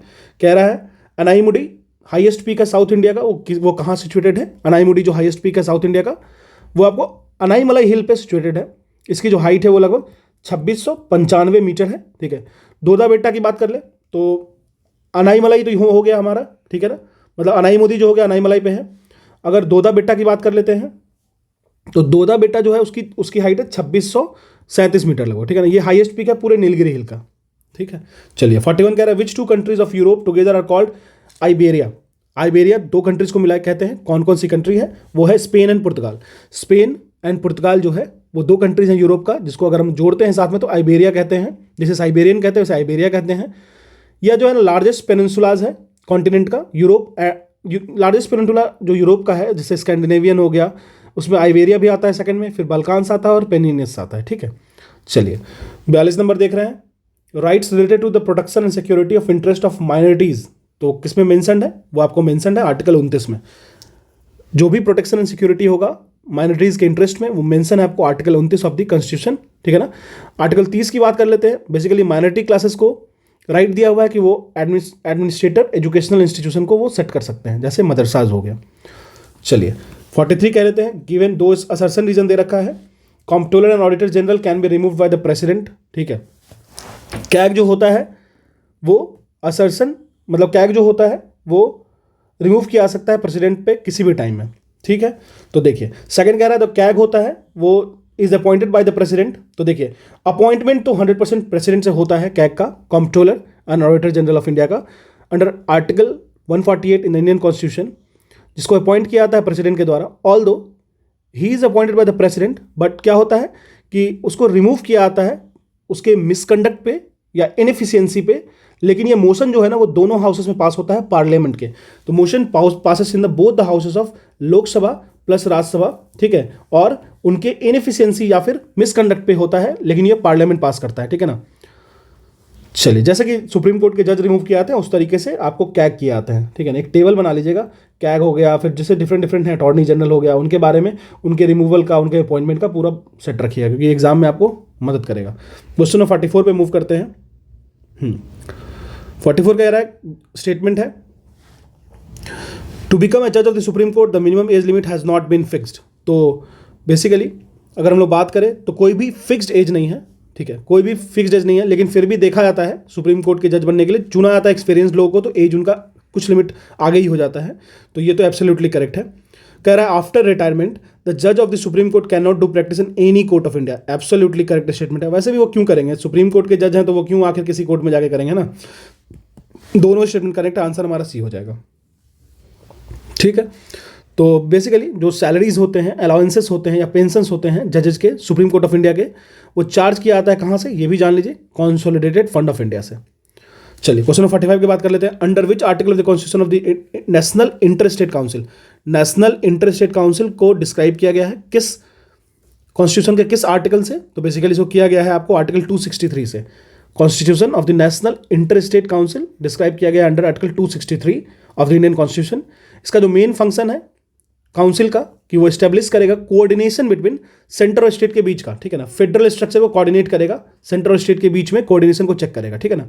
और बेसिकली इसको पहले एस्टेब्लिश किया गया था 90s में। देखिए याद रखिएगा, नेशनल इंटरस्टेट काउंसिल की बात हो रही है, फेडरल स्ट्रक्चर ऑफ गवर्नमेंट को क्रॉस चेक करने के लिए, क्रॉस वेरीफाई करने के लिए। इसका मेन फंक्शन क्या है, ये एस्टैब्लिश करेगा कोऑर्डिनेशन। देखो भाई, आपस में लड़ो मत, आपस में कोऑर्डिनेशन बना के रखो, और इसकी अश्योरिटी को देगा आपको national interstate council. Very important question with article 263 written in the Indian constitution. चलिए 46 पे मूव करते हैं। कह रहा under article 315(2) the arrangement of a joint commission for 2 और more states has been made, the chairman and member of the joint public service commission. Joint public service commission ये किसके द्वारा अपॉइंट किए जाते हैं, उसके चेयरमैन, ठीक है ना। तो देखिए आर्टिकल 315(2) जो होता है ना, उसमें जॉइंट कमीशन 2 या 2 से ज़्यादा स्टेट्स के लिए बनाया गया है। तो चेयरमैन और मेंबर जो होते हैं जॉइंट पब्लिक सर्विस कमीशन के, वो अपॉइंट किए जाते हैं हमारे वन एंड ओनली प्रेसिडेंट के द्वारा। चलिए 47 की बात कर लेते हैं। मेजर सेक्स और उसके फाउंडर देख लेते हैं, इंपॉर्टेंट क्वेश्चन है। चलिए सबसे पहले अगर बात करेंगे रामावत की, देखिए आजीवक जो है, हाँ, विच of the following is not correctly match कह रहा है। आजीवक तो मखाली घोषाल उसके फाउंडर है, वरकारी की नामदेव है, फिर धारकाड़ी की रामदास है, ठीक है ना। रामावत की बात कर ले, ये रामानंद है, रामानुजा नहीं है, ठीक है ना। कौन है, रामानंद, ठीक है। ये इंपॉर्टेंट क्वेश्चन है। हालांकि मखाली घोषाल तो आपको याद होगा, ठीक है, रामदास भी याद होंगे, लेकिन रामावत का जो होगा वो रामानंद होंगे। श्री वैष्णव के रामानुजम है, रामानुजम किसके हैं, श्री वैष्णव के, ठीक है। चलिए ये इंपॉर्टेंट क्वेश्चन था। अब 48 पे चलते हैं। Which one of the following is not a fungal disease, fungal disease इसमें से कौन नहीं है, तो देखिए asthma is a fungal disease, बिल्कुल। Athlete foot is a fungal disease, ठीक है। बाल्डनेस भी एक फंगल डिजीज है, मतलब अगर आपका हेयर लॉस हो रहा है वो फंगल है, फंगस की वजह से होता है, एलोपेशिया जिसको कहते हैं आप, ठीक है। लेकिन मिशल्स जो है ना, मिशल्स की बात कर ले, एक वायरल डिजीज है। मिशल को आप खसरा कहते हो, खसरा एक वायरल डिजीज है। इसके जो कैरियर होते हैं ना, वो आपको पैरामैक्सियो वायरस है, ठीक है। आप याद रखो तो ठीक है, मतलब लेकिन ये याद रखना चाहिए कि वायरस है, पैरामैक्सो वायरस, ठीक है। बेसिकली स्किन को इफेक्ट करता है। और एथलीट फुट की बात कर ले, बाल्डनेस की बात कर ले, अस्थमा की बात कर ले, रिंगवॉर्म की बात कर ले, सारे फंगल डिजीज है। फंगस लग गया कहीं तो आपका ये होने लगेगा। चलिए 49 की बात कर लेते हैं। कह रहा है the board of industrial and financial reconstruction BIFR was found in the year 1981 with objective, इसका बोर्ड, इसकी ऑब्जेक्टिव क्या थी, board of industrial and financial reconstruction का। तो बेसिकली इसका जो मेन ऑब्जेक्टिव था वो था कि जो इंडस्ट्री, तो बेसिकली जो डिलापिडेटेड इंडस्ट्रीज होते हैं, जैसे वैसे इंडस्ट्री जो वियर एंड टेयर हो गया है, जिनका जो ओल्ड हो गए हैं, जिनमें जो भी इंडस्ट्रियल जो इक्विपमेंट्स हैं वो ओल्ड हो चुके हैं, उनके रिवाइवल के लिए इसको बनाया गया था, ठीक है ना। चलिए तो ये इंपॉर्टेंट फैक्ट हो गया, इसको ध्यान रखिएगा। अब चलते हैं क्वेश्चन 50 पे। Basically consider the following statement. कह रहा था maximum number of land holdings in India are of marginal type, बिल्कुल। जो मैक्सिमम लैंड होल्डिंग्स है, देखिए लैंड होल्डिंग्स का क्या मतलब हुआ कि आप कितना होल्ड कर रहे हो, मतलब इंडिविजुअल जो भी है आपके पूरे एरिया, मान लो एक रीजन है, उसमें मान लो 10 फार्मर्स हैं, तो कितना ज़्यादा लैंड होल्ड किया, मान लो एक फार्मर इतना लैंड होल्ड कर रखा है, कुछ दूसरा इतना, तीसरा इतना, चौथा इतना, पांचवा इतना, तो कितना ज़्यादा लैंड को होल्ड कर रहा है, ठीक है ना। जैसे बिहार के जान लो 0.39 हेक्टेयर पर किलोमीटर स्क्वायर है, ठीक है। तो मतलब इतने कम लैंड होल्डिंग्स में, देखो लैंड होल्डिंग्स पे इफेक्ट पड़ता है हमारे एग्रीकल्चर सिस्टम पे, ठीक है। एग्रीकल्चर सिस्टम के साथ हमारी इकोनॉमी पे भी असर करता है। लैंड होल्डिंग जितना बेकार होगा, हम लोग उतना कम सस्टेन करेंगे, हमारे फार्मर्स उतना वीक रहेंगे और हमारा कंट्री उतना अंडर डेवलप्ड होगा। तो बात कर लेते हैं जो मैक्सिमम लैंड होल्डिंग्स है इंडिया में, वो मार्जिनल टाइप का है, बिल्कुल करेक्ट है। और जो ग्रीन रिवोल्यूशन का स्टार्ट हुआ वो 3rd 5 ईयर प्लान से स्टार्ट हुआ था। फिर कह रहा है Indian diamond institute is established in Surat, ठीक है। तीनों का स्टेटमेंट करेक्ट है। ये तीनों आपको घटना चक्र के बुक से मिल जाएगी, ज्योग्राफी वाले से, ठीक है। अगर आपने अभी तक नहीं सुना है उसको तो जाकर सुन सकते हो। वहाँ से आपको ऐसे इन्फॉर्मेशन आराम से मिल जाएंगे। क्वेश्चन नंबर 51 कह रहा है विच one of the following amino acid, amino acid की बात कर रहा है, present in the food rich in protein. देखिए अमाइनो एसिड क्या होगा, बेसिक यूनिट ऑफ प्रोटीन होता है, ठीक है। तो इसमें से विच वन ऑफ द फॉलोइंग, कौन सा अमाइनो एसिड जो है प्रेजेंट है वैसे फूड में जो प्रोटीन में काफ़ी रिच है, जो प्रोटीन में रिच है उसमें कौन सा है, टायरोसिन होता है, ठीक है। टायरोसिन होता है अमाइनो एसिड्स, टायरोसिन जो होता है वो हर एक फूड में प्रेजेंट है जहाँ पे प्रोटीन से वो रिच है, जो वैसे फूड जो प्रोटीन से रिच है। अगर मानिए कोई भी फूड है या फिर आपके बॉडी में टायरोसिन अगर एब्सेंट है ना तो आप बहुत उदास रहोगे, ठीक है, और लेजी फील करोगे, टायर्ड फील करोगे, ठीक है ना। टायरोसिन का काम क्या है, आपको मतलब आप में हैप्पीनेस फील करवाएगा और आपको थोड़ा एक्टिव बनाएगा, ठीक है। ग्लूटामाइन की बात कर लेते हैं, ये आपको कहाँ पे, ब्रेड में, व्हीट में, वो सब में मिल जाएगा। चलिए क्वेश्चन नंबर 52 देखते हैं, कह रहा है कि कौन सा करेक्टली मैच नहीं है। B12 को साइनो कोबलामाइन कहते हैं, ये तो पता होगा आपको, ठीक है। B2 को क्या कहते हैं, B2 को कहते हैं राइबोफ्लेविन, तो फाइलोक्विनोन नहीं कहते हैं, राइबोफ्लेविन कहते हैं, राइबोफ्लेविन, ठीक है। B5 की बात कर लेते हैं, पेंटोनिक एसिड सही है। B9 जो है फॉलिक एसिड है। तो हमारा A, B, D correct, C correct है, लेकिन D करेक्ट नहीं है, D हमारा रॉन्ग है। चलिए तो आंसर D हो गया। 53 का देख लेते हैं, कह रहा है विच one of the following river is not originated from Maikal plateau. जो मैकाल प्लेट्यू है वो आपको छत्तीसगढ़ में सिचुएटेड है। नर्मदा ओरिजिनेट होती है उसके वेस्टर्न पार्ट से, नर्मदा ओरिजिनेट होती है उसके वेस्टर्न पार्ट से, तो ये तो है। फिर बात करें सोन जो होती है वो नॉर्दर्न पार्ट से होती है, सोन भी है। उसके साथ महानदी की बात कर ले तो ये सदर्न मोस्ट पार्ट से ओरिजिनेट होती है। नर्मदा, सोन, महानदी सारे के सारे मैकाल हिल से होती है। मैकाल प्लेट्यू कहाँ पे सिचुएटेड है, ये आपको छत्तीसगढ़ में सिचुएटेड है। उसके बाद गोदावरी जो है ना, गोदावरी नहीं होती इससे, ठीक है। गोदावरी की बात करें तो नासिक डिस्ट्रिक्ट ऑफ महाराष्ट्र में इसकी ओरिजिन है। यह आपको लार्जेस्ट रिवर है पेनिनसुलर इंडिया की, गोदावरी। क्वेश्चन नंबर 54 कह रहा है असर्सन रीजन क्वेश्चन दे रखा है, हमें पता करना है कॉन्वेक्स जो मिरर होता है वो स्पेशली यूज़ किया जाता है ईयर, नोज और टंग या थ्रोट जो हो गया ENT के डॉक्टर्स के साथ। नहीं, कॉन्वेक्स नहीं होता है, कॉन्केव मिरर यूज़ करते हैं। कॉन्केव मिरर जो होता है उसको यूज़ करते हैं। कॉन्वेक्स मिरर जो होता है उसको बहुत ही इनलार्ज्ड इमेज को, नियर बाय ऑब्जेक्ट को इनलार्ज करने के लिए देखा जाता है, ठीक है ना। तो देखो रीज़न तो करेक्ट है, कॉन्केव मिरर जो होता है वो यूज होता है ENT के द्वारा, ठीक है ना। लेकिन इससे क्या होता है, मोस्टली रियल इमेज ऑब्टेंड होता है वो कॉन्केव मिरर से होता है। रियल इमेज के लिए कॉन्केव मिरर, ये ध्यान रखिएगा, ठीक है। तो हमारा ए रॉन्ग हो गया, लेकिन रीज़न वाला ऑप्शन करेक्ट है, तो हमारा आंसर हो जाएगा D। चलिए 55 क्वेश्चन में देख लेते हैं, कह रहा है मेजर साइट और उसके लोकेशंस कहाँ हैं, ठीक है। तो ओपरा हाउस, ये आप बहुत बार न्यूज़ में सुने होंगे, तो ओपरा हाउस नॉट करेक्टली पूछा है तो सिडनी में है, ये तो करेक्ट है। काबा जो है वो मेक्का में है, बिल्कुल करेक्ट है। ग्रैंड कैनियन तो एरिजोना में है, USA में।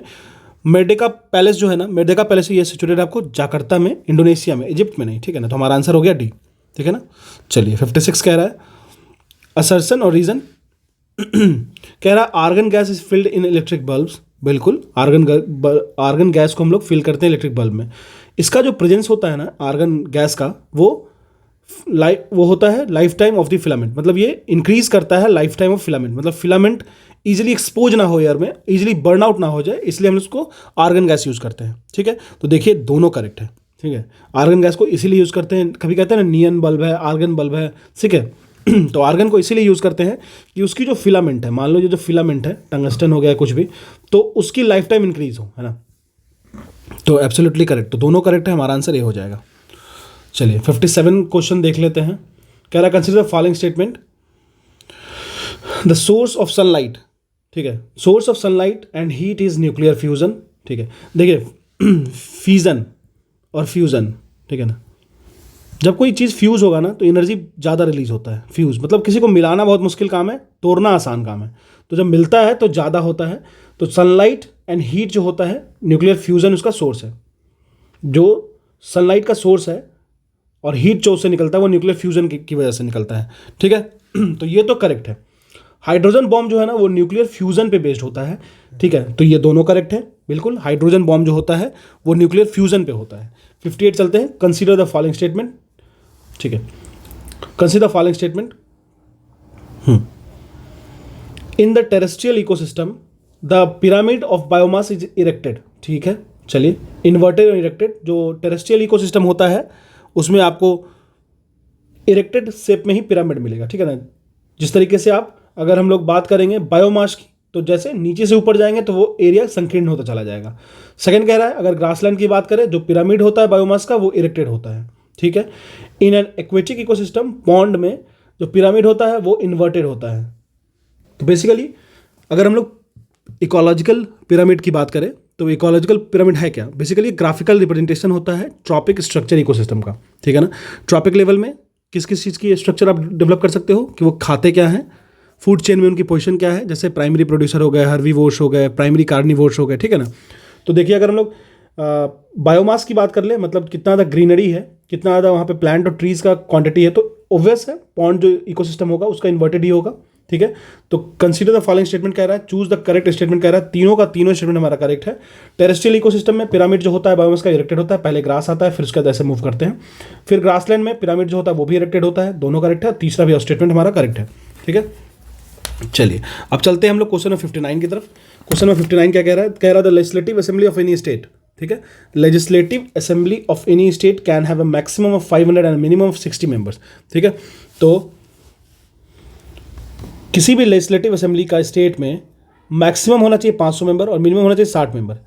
विच ऑफ द फॉलोइंग स्टेट्स, कौन सा स्टेट है जिसमें एक्सेप्शन है, तो एक्सेप्शन है आपको गोवा में, ठीक है। कॉम्पोजिशन ऑफ लेजिस्लेटिव असेंबली की बात करें तो आपको मेंशन्ड है आर्टिकल 170 के एम्बिट में। जो भी स्टेट होते हैं असेंबली, उनके पास मैक्सिमम 500 होने चाहिए और मिनिमम 60 मेंबर्स होने ही चाहिए। गोवा में एक एक्सेप्शन है, गोवा में 40 है, फिर मिजोरम में 40 है, गोवा में 40, मिजोरम में 40, ठीक है ना। सिक्किम में 32 है, तो ये तीनों गोवा, मिजोरम, सिक्किम, यहाँ 32 है, तो ये तीनों एक्सेप्शन है, गोवा, मिजोरम एंड सिक्किम, ठीक है ना। तो 1, 2 एंड 3 हमारा एक्सेप्शन है, तो आंसर हमारा ए हो जाएगा। ध्यान रखिएगा, गोवा में 40 है, मिजोरम में 40 है, सिक्किम में 32 है। क्यों याद रखना है, क्योंकि ये तीन ही एक्सेप्शन है और तीनों को अच्छे से ध्यान से याद रख लेना है, ठीक है। लेजिस्लेटिव असेंबली में मैक्सिमम होने चाहिए 500 सीटें, मिनिमम 60, मतलब 60 से 500 के बीच में आपको लाई करना है, इससे ज़्यादा नहीं होना चाहिए सीटें, ठीक है, इस लिमिट में ही रहना चाहिए। लेकिन एक्सेप्शंस कहाँ है, गोवा में 40, मिजोरम में 40, सिक्किम में 32, ये तीनों एक्सेप्शन है। चलिए क्वेश्चन नंबर 60 देख लेते हैं। Which of the following expenditures is are charge on the consolidated fund of India, CFI से कौन कौन से एक्सपेंडिचर निकलते हैं। तो देखिए पेंशन, कैग का पेंशन हो गया, बिल्कुल निकलता है CFI से। प्रेसिडेंट की सैलरी भी CFI से, और हाई कोर्ट के जजेस की पेंशन जो होती है वो भी CFI से निकलती है, तो हमारा आंसर डी हो जाएगा, ठीक है। तो बेसिकली आर्टिकल 266 266 के प्रोविजन में प्रोविजन बनाया गया कंसोलिडेटेड फंड ऑफ इंडिया का और स्टेट का। जो पब्लिक अकाउंट है उसके बारे में भी इसी में बात होती है। कोई भी अमाउंट हो जो जिससे खर्च होगा, किससे खर्च होगा, कंसोलिडेटेड फंड ऑफ इंडिया से, ठीक है ना। तो उसको पास कराने के लिए पार्लियामेंट उसको पास करेगा, ठीक है ना। किस चीज़ से पास करेगा, एक बिल पास करेगा, पहले अप्रोप्रिएशन बिल, उसके बाद उस पर बात होगी। तो जितने भी टॉपिक्स हैं, जितने भी पेंशन ऑफ स्कैग हो गया, सैलरी ऑफ प्रेसिडेंट हो गया, फिर पेंशन ऑफ हाई कोर्ट हो गया, तीनों के तीनों स्कैग से ही निकलता है, मतलब CFI से ही निकलता है। चलिए अब हम लोग आगे मूव करते हैं। क्वेश्चन नंबर 61 क्या कह रहा है, कह रहा है which of the following administrative department of the sultanate period was not related to Firoz Shah Tughlaq, FST, ठीक है ना। फिरोज शाह तुगलक से कौन सी, क्या इसमें से क्या डिपार्टमेंट रिलेटेड नहीं था। तो देखिए दीवान बंदगान फिरोज शाह तुगलक से था, दीवान ए सफ़ा जो था वो भी आपको फिरोज शाह तुगलक से था, दीवान ए इश्तियाक भी आपको फिरोज शाह तुगलक से, लेकिन दीवान ए कोही उससे रिलेटेड नहीं था, ठीक है। दीवान ए कोही की बात करें तो ये आपको कोही एग्रीकल्चर डिपार्टमेंट से रिलेटेड है, जो कि किससे रिलेटेड था, तो हमारे मोहम्मद बिन तुगलक, ठीक है ना। मोहम्मद बिन तुगलक जो थे बहुत ही, मतलब एक तरीके से बेचारे बहुत कम लकी थे, बेकार, मतलब जो भी काम करते थे वो गलत ही हो जाता था, ठीक है। तो मोहम्मद बिन तुगलक जो थे उनसे रिलेटेड था दीवान कोही, जो कि एग्रीकल्चर डिपार्टमेंट है। बाकी सारे जो एडमिनिस्ट्रेटिव डिपार्टमेंट है वो फिरोज शाह तुगलक जी लेके आए थे। बंदगान हो गया, दारुल सफ़ा हो गया, दीवान इस्तिकाक हो गया, ठीक है। ये तीनों का तीनों आपको फिरोज शाह तुगलक से रिलेटेड है। चलिए क्वेश्चन नंबर 62 पे चलते हैं। 62 कह रहा है सेक्ट और उसके founder, very important question for exam point of view. तो देखिए विशिष्ट अद्वैतवाद की बात करें रामानुजाचार्य, एब्सोल्युटली करेक्ट। दैवितवाद की बात करें तो माधवाचार्य, बिल्कुल करेक्ट। फिर सुधा अद्वैतवाद की बात करें तो ये वल्लभाचार्य, तीनों करेक्ट है, हमारा आंसर डी हो जाएगा, ठीक है। चलिए क्वेश्चन 63 का रहा है कंसीडर द फॉलोइंग स्टेटमेंट। देखिए मार्कंडेश्वर टेम्पल जो है, जिसको हम लोग खजुराहो ऑफ विदर्भ भी कहते हैं, ठीक है। मार्कंडेश्वर टेम्पल जो है उसको खजुराहो ऑफ विदर्भ कहते हैं, ठीक है। तो ये तो करेक्ट है। सेकंड कह रहा है this temple is situated in Dwarka district of Gujarat. देखिए जो मार्कंडेश्वर मंदिर है ना, वो आपको खजुराहो ऑफ विदर्भ कहते हैं। ये जो टेम्पल है वो सिचुएटेड है आपको bank of Wainganga river in the Gadchiroli district of Maharashtra, not in Gujarat. तो ये तो कट हो गया, महाराष्ट्र में है, तो हमारा सिर्फ और सिर्फ 1 करेक्ट हो जाएगा। ठीक है, चलिए 64 पे मूव करते हैं। Which one of the following hills situated in the central India is situated in the east most. East most part की बात कर लेंगे, सेंट्रल इंडिया में ईस्ट मोस्ट पॉइंट पे कहाँ पे कौन सी हिल है ये आपको बताना है। देखिए आसान क्वेश्चन है। छोटा नागपुर प्लेट्यू जो है वो आपको कहाँ देखने को मिलेगा, ये एक्सपेंडेड कहाँ पे होता है छोटा नागपुर प्लेट्यू, तो ये आपको सेंट्रल इंडिया में, देखिए अगर हम लोग रेंज की बात कर ले तो पहले महादेव हिल आ जाएगा, फिर आपको मैकाल हिल आ जाएगा, फिर छोटा नागपुर आ जाएगा। छोटा नागपुर आपको झारखंड वाले रीजन में देखने को मिलेगा। ठीक है, झारखंड हो गया, उड़ीसा हो गया, छत्तीसगढ़ में भी इसका कुछ पार्ट है। 65 नंबर पर चलते हैं। कोलफील्ड दे रखा है, लोकेशन दे रखा है। देखिए अगर आप घटना चक्र लगा रहे होगे ना तो आपको यूपी के मैक्सिमम एग्जाम में ना बहुत आसानी हो जाएगा। मैं सच कह रहा हूँ, आप इस टेस्ट को भी देख के उसको फील कर सकते हो। ठीक है, चलिए क्वेश्चन नंबर 65 की बात करते हैं। तो कोलफील्ड दे रखा है और उसके लोकेशंस दे रखे हैं। तालचर इज इन ओडिशा, तो महानदी वैली इससे मैच करेगा। कह रहा है कौन मैच नहीं है, which of the following pair is not correctly matched. ठीक है ना, तालचर महानदी सही है। करणपुरा ये आपको झारखंड दामोदर रिवर वैली वाले में करेक्ट है। सिंगरेनी आपको गोदावरी में है। देखिए यहाँ पे एक थोड़ा सा कंफ्यूजन होता है, नॉट करेक्टली मैच पूछ रहा है, तो ये पहले एक समझ ले, सिंगरौली जो है ना वो नर्मदा वैली नहीं है, वो सोन वैली है। ठीक है ना, सोन रिवर के सिंगरौली जो है वो एमपी में ही है, सिचुएटेड है आपको वैली ऑफ सोन रिवर में। ठीक है ना, तो ये हमारा करेक्टली मैच नहीं है। सिंगरेनी जो है वो गोदावरी वैली में, ये एब्सोल्युटली करेक्ट है। तो आंसर हमारा हो गया डी। सिंगरेनी और सिंगरौली याद रखेगा, सिंगरौली एमपी में, नर्मदा वैली सोन वैली में, नर्मदा में नहीं सोन में। ठीक है, चलिए क्वेश्चन नंबर 66 क्या कह रहा है देखते हैं। कह रहा है consider following Pabna rebellion, Santhal, ताना भगत मूवमेंट, एक्का मूवमेंट। बहुत ही इजी क्वेश्चन है लेकिन, तो इसमें से कह रहा है choose the correct chronology of the event. Chronology पे हमको बताना है। देखिए संथाल आपको पता होना चाहिए 55 से 56, 1855 से 56 में, तभी इसको माना जाता है कि ये 1857 के रिवोल्ट में ये इसका एक काफ़ी सपोर्ट रहा है। ठीक है, पबना की बात कर लेते हैं। पंजाब वाले रीजन में आपको देखने को मिलेगा 1873 से 85 वाले रीजन में। ठीक है ना, 1873 से 1885 वाले रीजन में। ताना भगत जान लीजिए, ताना भगत, तो ये आपको झारखंड वाले प्रोविंस में हुआ था, मतलब उस रीजन में। और बात करें तो ये 1914 के वक्त हुआ था, 1914 के वक्त हुआ था। इक्का मूवमेंट की बात कर लेते हैं तो ये 1922 के आसपास हुआ था। ठीक है, वैसे मैंने ऑलरेडी आपको जो भी रिवोल्ट्स थे उससे रिलेटेड एक 5-7 या 10 मिनट की वीडियो डाला था बहुत पहले, तो आप जाके स्क्रॉल करके चेक कर लेना, आप उसमें बहुत अच्छी इन्फॉर्मेशन मिला हुआ है। नहीं तो आप टेलीग्राम चैनल पर जुड़ जाओ, वहाँ पे उसकी PDF डली है।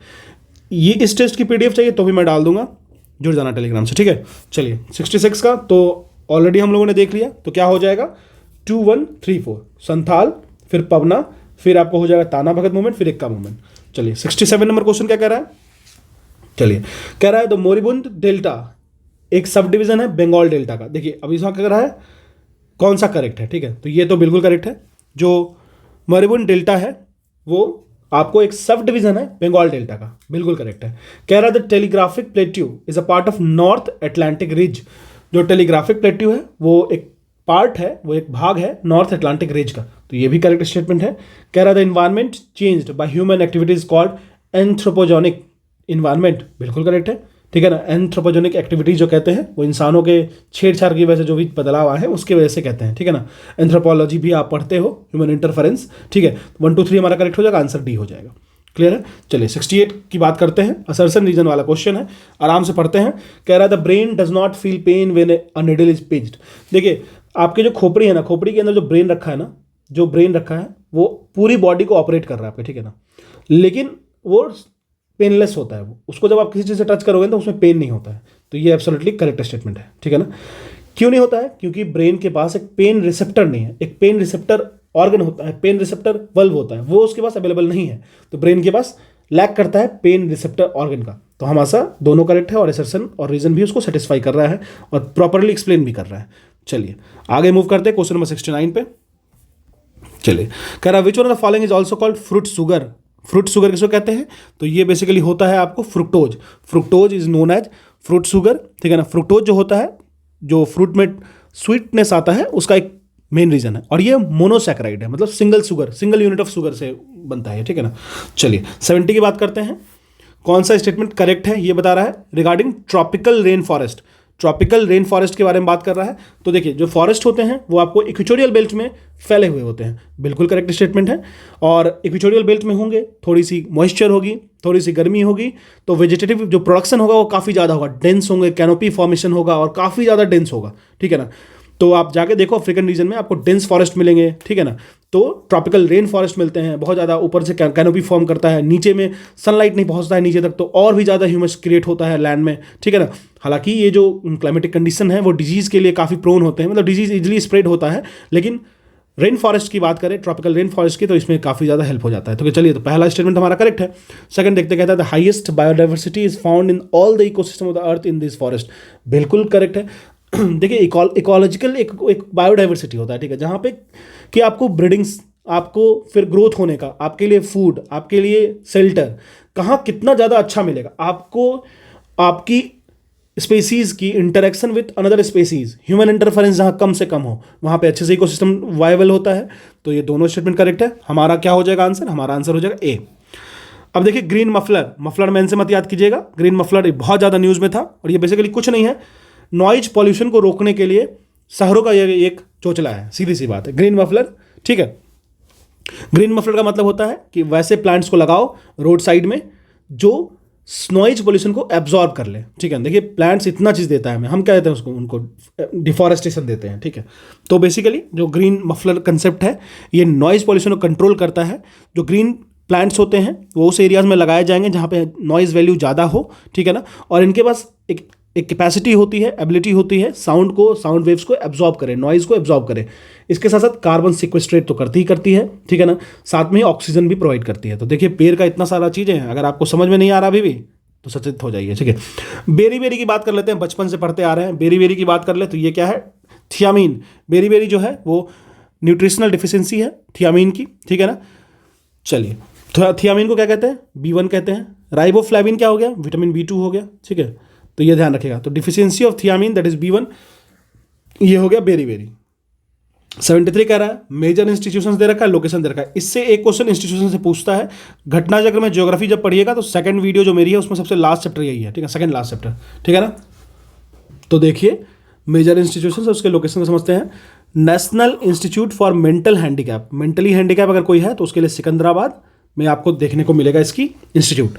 National institute for visually handicap की बात करें तो ये देहरादून में है। National institute for orthopaedically handicap मतलब बोन का इशू है तो कलकत्ता में है। तीनों करेक्ट है हमारा स्टेटमेंट, ठीक है।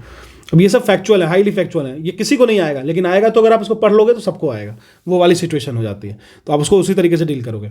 चलिए, अब कह रहा है दिल्ली कॉलेज, मायो कॉलेज और हिंदू कॉलेज। कलकत्ता वाला हिंदू कॉलेज, दिल्ली वाला नहीं। Choose the correct order of the establishment of the above institutions.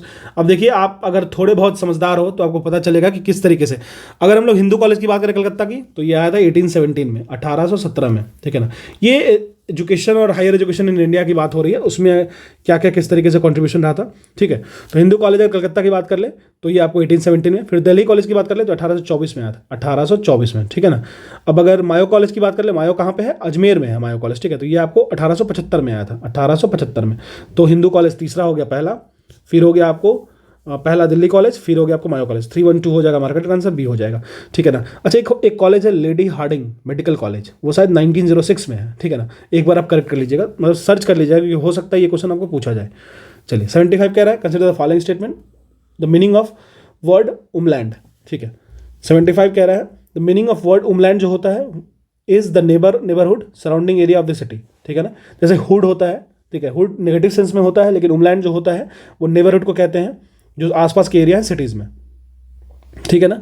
तो अमलैंड पढ़िए, उमलैंड पढ़िए, ठीक है। तो दोनों ये करेक्ट है। जो कह रहा है अमलैंड है या उमलैंड है, इसको हम लोग हिंटरलैंड भी कहते हैं। तो ये दोनों स्टेटमेंट हमारा करेक्ट है, आंसर सी हो जाएगा, ठीक है। चलिए 76 पे चलते हैं। असर्सन रीजन है। सिलिकॉन एक सेमीकंडक्टर है, सिलिकॉन, जर्मेनियम, ये सारा सेमीकंडक्टर है। सेमीकंडक्टर वैसे मटेरियल कहते हैं जिनकी जो कंडक्टिविटी होती है वो आपको इंसुलेटर और कंडक्टर के बीच में लाई करती है। सेमीकंडक्टर को बहुत ज़्यादा यूज़ करते हैं हम लोग इलेक्ट्रॉनिक इंडस्ट्री में। सेमीकंडक्टर जो होता है उसमें माइनॉरिटी और मेजॉरिटी चार्ज कैरियर्स होते हैं जो कि हमको ट्रांसफ़र मतलब किसी भी सिग्नल को ट्रांसफ़र करने के लिए मदद करते हैं। इलेक्ट्रॉनिक डिवाइसेस में इसका काफ़ी ज़्यादा यूज है। और जो सेमीकंडक्टर होते हैं वो टेम्परेचर सेंसिटिव होते हैं, ठीक है। तो इन सारी चीज़ों को आपको समझ में आ गया। तो बेसिकली जो सिलिकॉन है वो सेमीकंडक्टर है, बिल्कुल सिलिकॉन एबंडेंस में है हमारे अर्थ पे। इलेक्ट्रिकल कंडक्टिविटी जो सिलिकॉन की है वो ज़्यादा है, that of the insulators but not less than the conductors. बिल्कुल, मैंने आपको क्या कहा था, सेमीकंडक्टर जो होगा वो बीच में होगा कंडक्टिविटी के, किसके, तो सबसे ज़्यादा होगा कंडक्टर की, क्योंकि इसमें पूल ऑफ इलेक्ट्रॉन्स होते हैं। फिर वो सबसे कम होगा इंसुलेटर का। इंसुलेटर कहने का मतलब वो वैसे सब्सटेंस जिसमें फ्लो ऑफ इलेक्ट्रिक चार्जेस नहीं होते, जो आपको इंसुलेट करते हैं किसी भी इलेक्ट्रिक करंट से। जैसे मान लो पीवीसी हो गया, पॉलीविनाइल क्लोराइड हो गया, रबर हो गया, बेकलाइट हो गया, पेपर हो गया, वुल हो गया, ये सारा इंसुलेटर हो जाएगा। सेमीकंडक्टर में तो मैंने बता दिया सिलिकॉन, जर्मेनियम। कंडक्टर की बात कर लेते हैं, एल्यूमिनियम हो गया, फिर एल्यूमिनियम हो गया, फिर आपको गोल्ड हो गया, फिर सिल्वर हो गया, फिर कॉपर हो गया, ठीक है। ये सारी चीज़ें जहाँ पे आपको इलेक्ट्रिकल कंडक्टिविटी ज़्यादा मिलेगी, ठीक है ना। तो ये क्वेश्चन आसान था, लेकिन for the sake of information answer A will be the correct answer. चलिए 77 कह रहा है, वैसा रीजन ओशन का जहाँ पे सैलिनिटी इंक्रीज हो रही है, सैलिनिटी इंक्रीज हो रही है, ठीक है ना, विद द डेप्थ। जैसे जैसे डेप्थ बढ़ती है, सैलिनिटी मतलब उसमें सॉल्ट की कंटेंट बढ़ते जा रही है, तो वो रीजन को क्या कहते हैं, उस रीजन को कहते हैं हेलोस्लाइन। हेलोस्लाइन जो रीजन होता है जहाँ पे सैलिनिटी बढ़ती है, जैसे जैसे आप डेप्थ के अंदर जाओगे, उसको हम लोग हेलोस्लाइन कहते हैं, ठीक है। बहुत इंपॉर्टेंट क्वेश्चन है। 78 पे चलते हैं। 78 कह रहा है, who among the following is not known as Bombay triumvirate. Bombay triumvirate किसको नहीं कहते हैं ये बताना है हमको। बॉम्बे की त्रिमूर्ति जो कहते थे, याद होगा कौन कौन थे, केटी तलंग, फिरोज शाह मेहता और बदरुद्दीन तैयबजी, ठीक है ना। तो फिरोज शाह मेहता थे, तैयबजी थे, केटी तलंग थे, जीटी देशमुख जी नहीं थे, ठीक है ना। ये ट्राईपॉड नहीं थे, वो एस्पिरेंट में देखा था हम, ट्राईपॉड वही थे ये तीनों, ठीक है। मतलब एक ट्राईपॉड की 3 लेग होती है, वो आपस में तभी खड़ा होगा जब तीनों लेग एक साथ होगा। तो ये त्रिमूर्ति थे, फिरोज शाह मेहता, केटी तलंग, बदरुद्दीन तैयबजी। क्लियर है। बेसिकली अगर हम लोग बात करें, इन्होंने बॉम्बे प्रेसिडेंसी एसोसिएशन को बनाया था ईयर 1885 में, और इनको हम लोग बॉम्बे त्रिमूर्ति भी कहते हैं। 79, which of the following is not correctly matched. Pasture land hills दे रखा है, लोकेशन दे रखा है, बन्नी, बुग्याल, खज्जर, फलगाम। ठीक है, बहुत इंपॉर्टेंट क्वेश्चन है ये, कौन सा इसमें मैच नहीं है। तो कह रहा है कौन सा पास्चर और हिल स्टेशन है, कहाँ पे लोकेशन है, तो और करेक्टली मैच नहीं है वो पूछ रहा है। बनी जो पास्चर है वो आपको गुजरात का है, एब्सोल्युटली करेक्ट। बुग्याल उत्तराखंड का है, नाम सुनते रहते होगे। फलगाम जो है जम्मू एंड कश्मीर का है। खजियार जो है ना वो सिक्किम का नहीं है, ठीक है ना। खजियार जो है वो हिमाचल प्रदेश का है, ये आपको ध्यान होना चाहिए, ठीक है ना। हिमाचल प्रदेश का है, सिक्किम का नहीं है, तो हमारा आंसर सी हो जाएगा। देखिए हमारा मोटिव ये नहीं होना चाहिए कि हमें सिर्फ ये पता हो, हमें ये सारे के बारे में पता होना चाहिए। नई इन्फॉर्मेशन है, इन्फॉर्मेशन को ऐड कीजिए। जीएस का मतलब ये होता है इन्फॉर्मेशन, ठीक है ना। खासकर static exam, one liner exam में आपको इन्फॉर्मेशन पे ही खेलना है, ठीक है। चलिए, कह रहा है सोडियम मेटल जो है उसको प्रिजर्व किया जाता है केरोसिन में। हाँ भाई, बहुत जरूरी किया जाता है, क्योंकि सोडियम जो होता है ना बहुत वो है, मतलब कहते हैं नादान है। सोडियम को जैसे निकालोगे, पानी में डालोगे, आग लग जाएगा, ठीक है। मतलब इतना ज़्यादा वो होता है, रिएक्टिव होता है, बहुत हाईली रिएक्टिव होता है। सोडियम और पोटासियम, ये दोनों को याद रखिएगा, सोडियम और पोटासियम, ठीक है ना। तो केरोसिन ऑयल में टिप करते हैं, क्योंकि ये एयर में ये दोनों काफ़ी रिएक्टिव होता है, तो सोडियम को प्रिजर्व करते हैं केरोसिन ऑयल में। सोडियम बहुत ज़्यादा रिएक्टिव होता है एयर में, दोनों करेक्ट है, ठीक है। और इसका रीज़न भी ये करेक्ट है, ठीक है। चलिए, कह रहा है national bureau of plant genetics resource. National bureau of plant genetic resource, ये आपको नई दिल्ली में है। देखिए इंस्टीट्यूशंस और ये ऑर्गेनाइजेशंस हो गए ना, ये आपको यूपी के एग्जाम में मैं देखा हूँ 1-2 क्वेश्चन तो रहता है। तो आप एक काम करना, घटना चक्र में मैंने जो ज्योग्राफी पार्ट कराया है उसके सेकंड वीडियो के लास्ट वाले पोर्शन में ये करा रखा है, नहीं तो आप खुद से भी बुक से कर लेना, कोई दिक्कत नहीं, लेकिन होनी चाहिए आपके पास एक ऑर्गेनाइजेशन इंस्टीट्यूशन की नोट्स होनी चाहिए। 82 देख लेते हैं, कह रहा है which of the following year the oil and natural gas commission ONGC को सेट किया गया था to outbid the exploration and development of oil and natural gas in India. ONGC के बारे में पूछ रहा है, तो बेसिकली इसको 1956 में किया गया था, ठीक है। चलिए, ऑनशोर और एंड ऑफशोर एक्सप्लोरेशन होता है ऑयल का, मतलब ऑयल कहाँ पे अवेलेबल है, ऑयल को कहाँ से हम लोग एक्सट्रैक्ट कर सकते हैं, वो सारे बातें के बारे में डिटेल, और फिर उस पर फंक्शन करता है, ठीक है। कह रहा है तो फॉलोइंग पेयर इज करेक्टली, इसमें से कौन जो पेयर है वो करेक्टली मैच्ड है, ठीक है ना। चलिए, तो कह रहा है तबाकत ए अकबरी, ये निज़ामुद्दीन इसके ऑथर थे। तारिक ए यामनी इसके अल युतबी थे, इससे पहले आया था ना क्वेश्चन तारिक ए यामनी वाला, तो अल उतबी थे। तारिक ए फिरोज शाही, जियाउद्दीन बर्नी थे। ये तीनों करेक्ट है यहाँ पे, है ना, ये तीनों करेक्ट है। चलिए, 84 क्या कह रहा है, असर्शन रीजन क्वेश्चन दे रखा है, कह रहा है money bill can be introduce only in Lok Sabha. एक मनी बिल जो होता है वो सिर्फ और सिर्फ ओनली इन लोकसभा में इंट्रोड्यूस होता है, बिल्कुल करेक्ट है। Article 109 clause 1 of the constitution prescribes that a money bill shall not introduce इन राज्यसभा, ये बिल्कुल करेक्ट है। और मनी बिल की आर्टिकल क्या है, 110 है, दोनों करेक्ट है। देखिए आर्टिकल 109 क्लॉज 1 बताता है कॉन्स्टिट्यूशन को, कॉन्स्टिट्यूशन में मेंशन्ड है कि मनी बिल जो होता है वो सिर्फ और सिर्फ इंट्रोड्यूस होगा लोकसभा में, वो इंट्रोड्यूस नहीं हो सकता है राज्यसभा में। दोनों करेक्ट है और रीजन भी करेक्ट है, ठीक है ना। चलिए 85 देख लेते हैं। हाँ, कह रहा है consider the following statement, Mariana और challenger is the deepest ocean range trench. Trench क्या हुआ, जो ओशन में डीप पॉइंट हो जाएगा, ठीक है, डीप लेवल हो जाएगा, जो बेड के काफ़ी नज़दीक चला जाता है, काफ़ी ज़्यादा डीप हो जाता है, ठीक है। तो बेसिकली कह रहा है कि मारियाना, जिसको हम लोग चैलेंजर ट्रेंच भी कहते हैं, वो सबसे डीपेस्ट पॉइंट है ओशन का, और ये आपको पैसिफिक ओशन में सिचुएटेड है। बिल्कुल करेक्ट स्टेटमेंट है, ठीक है, दोनों स्टेटमेंट करेक्ट है। जो मारियाना ट्रेंच है वो आपको पैसिफिक में है, ठीक है ना, और इसकी जो लेंथ है वो आपको 11,333 मीटर लेंथ है, ठीक है ना, और ये आपको पैसिफिक ओशन में सिचुएटेड है। Which poet of the Iranian Persian verse style was appointed by court poet of Shahjahan. Shahjahan के कोर्ट में किनको बनाया गया था कोर्ट पोएट, और वो ईरानियन पर्शियन वर्ष स्टाइल में पोएट करते थे, पोएम करते थे, वो थे कालिम, ठीक है ना, वो थे कालिम। तो बेसिकली कालिम जो पोएट थे वो ईरानियन पर्शियन वर्ष स्टाइल में पोइटेस करते थे, पोएम लिखते थे, और उनको अपॉइंट किया गया था कोर्ट पोएट में शाहजहां के द्वारा।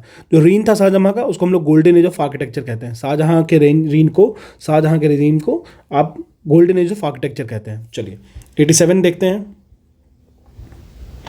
कह रहा है मिराज मतलब धोखा, ठीक है। Atmospheric optical illusion is explained on the basis of which principle. तो मिराज बचपन से पढ़ते आ रहे हैं, TIR पे होता है, total internal reflection of light होता है। मतलब आपको क्या होगा, जब आप सैंडी और लूमी एरिया में रहेंगे जहाँ पे बहुत ज़्यादा गर्मी है, वहाँ आपको दूर से दिखेगा हीट वेव की वजह से कि वहाँ पे पॉन्ड है, वहाँ पे लेक है। तो एक तरीके का इल्यूजन होता है। होता क्यों है, टोटल इंटरनल रिफ्लेक्शन की वजह से होता है, ठीक है। चलिए बेसिकली जब भी लाइट जो आपका है ना, वो डेंसर मीडियम से रेयरर मीडियम में घुसता है, मतलब रिफ्रैक्शन की बात कर रहे हैं हम। मैं आपको एक बात बताता हूँ छोटी सी। देखिए, अगर आपको बेसिक जनरल साइंस पढ़ना है तो आप आराम से जाके घटना चक्र की मैंने एक प्लेलिस्ट डाली है, फिजिक्स और केमिस्ट्री की। बायो पे मैं काम कर रहा हूँ लेकिन धीरे काम कर रहा हूँ, ठीक है, वो भी डाल दूंगा। तो बेसिकली क्या होता है, मैं बात कर लेता हूँ आपको। मान लीजिए डेंसर मीडियम है, ये रेयरर मीडियम है, ठीक है। जब भी लाइट डेंसर से रेयरर की तरफ आएगी तो रेयर में उसको जो कॉम्प्रेशंस होंगे लाइट का, वो उसके नॉर्मल से ज़्यादा दूर भागेगा, ठीक है ना। ये अगर नॉर्मल है तो उससे दूर भागेगा, ठीक है ना, तो एंगल ऑफ रिफ्लेक्शन जो होगा वो ज़्यादा होगा। लेकिन अगर वही रेयरर से डेंसर में आता है तो वो थोड़ा सा नज़दीक जाता है। तो ये सारी चीज़ें हैं। तो बेसिकली जब लाइट इंटर करता है डेंसर से रेयरर में, हमेशा याद रखिएगा डेंसर से रेयरर में आएगा, ठीक है ना, और वो सब जो ट्रांसपेरेंट सरफेस को कॉन्टैक्ट को रेफर करेगा, वहाँ पे आपको जो डिफरेंट रिफ्लेक्टिव इंडेक्स उसको मिलेंगे। डिफरेंट रिफ्लेक्टिव इंडेक्स का मतलब क्या, मीडियम चेंज होगा, मीडियम वन से मीडियम 2 आएगा। तो उस केस में क्या होता है, टोटल इंटरनल रिफ्लेक्शन का एक कंसेप्ट आता है, ठीक है। आपको ड्रिल में पढ़ना है, आप जाकर उसको रेफर कर लेना, बहुत ज़्यादा टाइम इस पर देना सही नहीं है। चलिए क्वेश्चन 88 क्या कह रहा है कंसिडर द फॉलोइंग स्टेटमेंट। चलिए कह रहा है the colour of light is determined by its wavelength. बिल्कुल, जो वेवलेंथ होता है लेमडा, ठीक है, उससे कलर डिटरमाइन होता है, ठीक है ना। अच्छा, एनर्जी किससे हो जाएगा, equals to hc by lambda, where h क्या है, प्लैंक्स कांस्टेंट, c क्या है, स्पीड ऑफ लाइट, लेमडा क्या है, वेवलेंथ। चलिए वेवलेंथ की बात कर लेते हैं। अगर वेवलेंथ की बात करें तो मान लीजिए ये एक वेव है, साइनोसॉइडल वेव को हम लोग नेचुरल वेव मानते हैं। नेचर में जो सबसे ज़्यादा एग्जिस्ट करता है वो साइनोसॉइडल वेव होगा। ये इसकी एम्पलीट्यूड हो गई, ये इसकी एम्पलीट्यूड हो गई, ये नेगेटिव पीक हो गई, ये पॉजिटिव पीक हो गई। अब देखिए पॉजिटिव से पॉजिटिव पीक का जो डिस्टेंस हो गया ना, वही लेमडा हो गया, आपका वेवलेंथ हो गया, ठीक है ना। अगर एक साइकिल की बात कर लें तो वो हो जाएगा आपको टाइम पीरियड, जिसकी यूनिट होती है सेकंड, और 1 टाइम पीरियड की बात कर लेंगे, ये आपको फ्रीक्वेंसी हो जाएगी, ठीक है। तो अपर अगर हम लोग देखते हैं पॉजिटिव पीक को तो भी wavelength, lower peaks to lower peak जाएंगे तो भी वेवलेंथ लेमडा। इसको एंगस्ट्रम में आप मेजर कर लीजिए, मीटर में मेजर कर लीजिए, जिसमें मेजर करना कर लीजिए। जो कलर होता है लाइट का वो डिटरमाइन किया जाता है वेवलेंथ के द्वारा। तो फ्रीक्वेंसी होता है। अब अगर हम लोग अल्ट्रासोनिक वेव की बात करें, एक होता है इंफ्रा, एक होता है अल्ट्रा, एक होता है अल्ट्रासोनिक वेव। तो इसकी जो होती है ना 20 किलो हर्ट्ज से ज़्यादा फ्रीक्वेंसी होती है, मतलब फ्रीक्वेंसी इसकी 20 किलो हर्ट्ज है, और हमारी सुनने की कैपेबिलिटी क्या है, 20 हर्ट्ज से 20 किलो हर्ट्ज, इसके बीच में हम सुनते हैं। ज़्यादा हो गया तो अल्ट्रा, कम हो गया तो इंफ्रा, लेस देन 20 हर्ट्ज हो गया तो इंफ्रासोनिक हो गया, ठीक है। अल्ट्रासोनिक साउंड्स को एब्जॉर्ब कौन करते हैं, उस पर रिस्पॉन्ड कौन करते हैं, बैट्स करते हैं, डॉल्फिन करते हैं, ठीक है। अब अगर एक बात करें, तीसरा ऑप्शन क्या दे रहा है, ये दोनों तो हमारा करेक्ट हो गया। कह रहा है the water in the clay picture remains cool by the process of sublimation. तो जो मटकी होती है ना, उसमें ठंडा पानी कैसे होता है, उसमें प्रोसेस होता है इवोपोरेशन, ठीक है ना। देखिए अगर आपको ये बेसिक चीज़ें जाननी है तो NCERT की मेरी बैच चल रही है, उस पर जाके फॉलो करो। 6 और 7 करा दिया है, 6, 7 करा दिया है, 8, 9, 10 भी करा दूंगा, बहुत तमीज से करा दूंगा, बहुत अच्छे से करा दूंगा, ठीक है। सब्लिमेशन एक प्रोसेस होता है जहाँ पे सॉलिड जो होता है वो डायरेक्टली कन्वर्ट होता है गैस में, ना कि कोई लिक्विड जो है वो गैस में कन्वर्ट हो रहा है, लिक्विड कन्वर्ट हो रहा है गैस में, उसको हम कहते हैं इवेपोरेशन। इवेपोरेशन जो होता है एक सरफेस फिनोमेना है। सरफेस फिनोमेना कहने का मतलब क्या हुआ, जितना ज़्यादा सरफेस फैलाओ उतना ज़्यादा इवेपोरेशन होगा। इवेपोरेशन जो होता है वो कूलिंग इफेक्ट देता है, क्योंकि वहाँ से इवेपोरेट हो रहा है लिक्विड, तो वहाँ पे हीट कूलिंग इफेक्ट मिलता है, वहाँ के सरफेस जो होती है कूल हो जाती है। ठीक है, तो हमारा तीसरा रॉन्ग है, तो हमारा 1 और 2 करेक्ट है, तो आंसर हमारा ए हो गया। चलिए क्वेश्चन 89 क्या कह रहा है, which group has been classified as working population the population pyramid.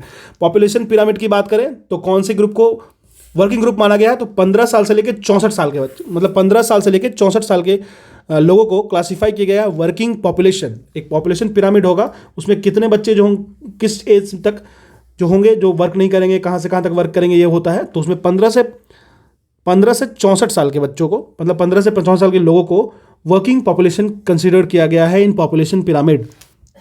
चलिए 90 की बात करते हैं। Consider following statement. लाइकेन, देखिए हर एग्जाम में कहीं ना कहीं आपको लाइकेन देखने को मिलेगा। लाइकेन की है, लीचेन की है, ठीक है।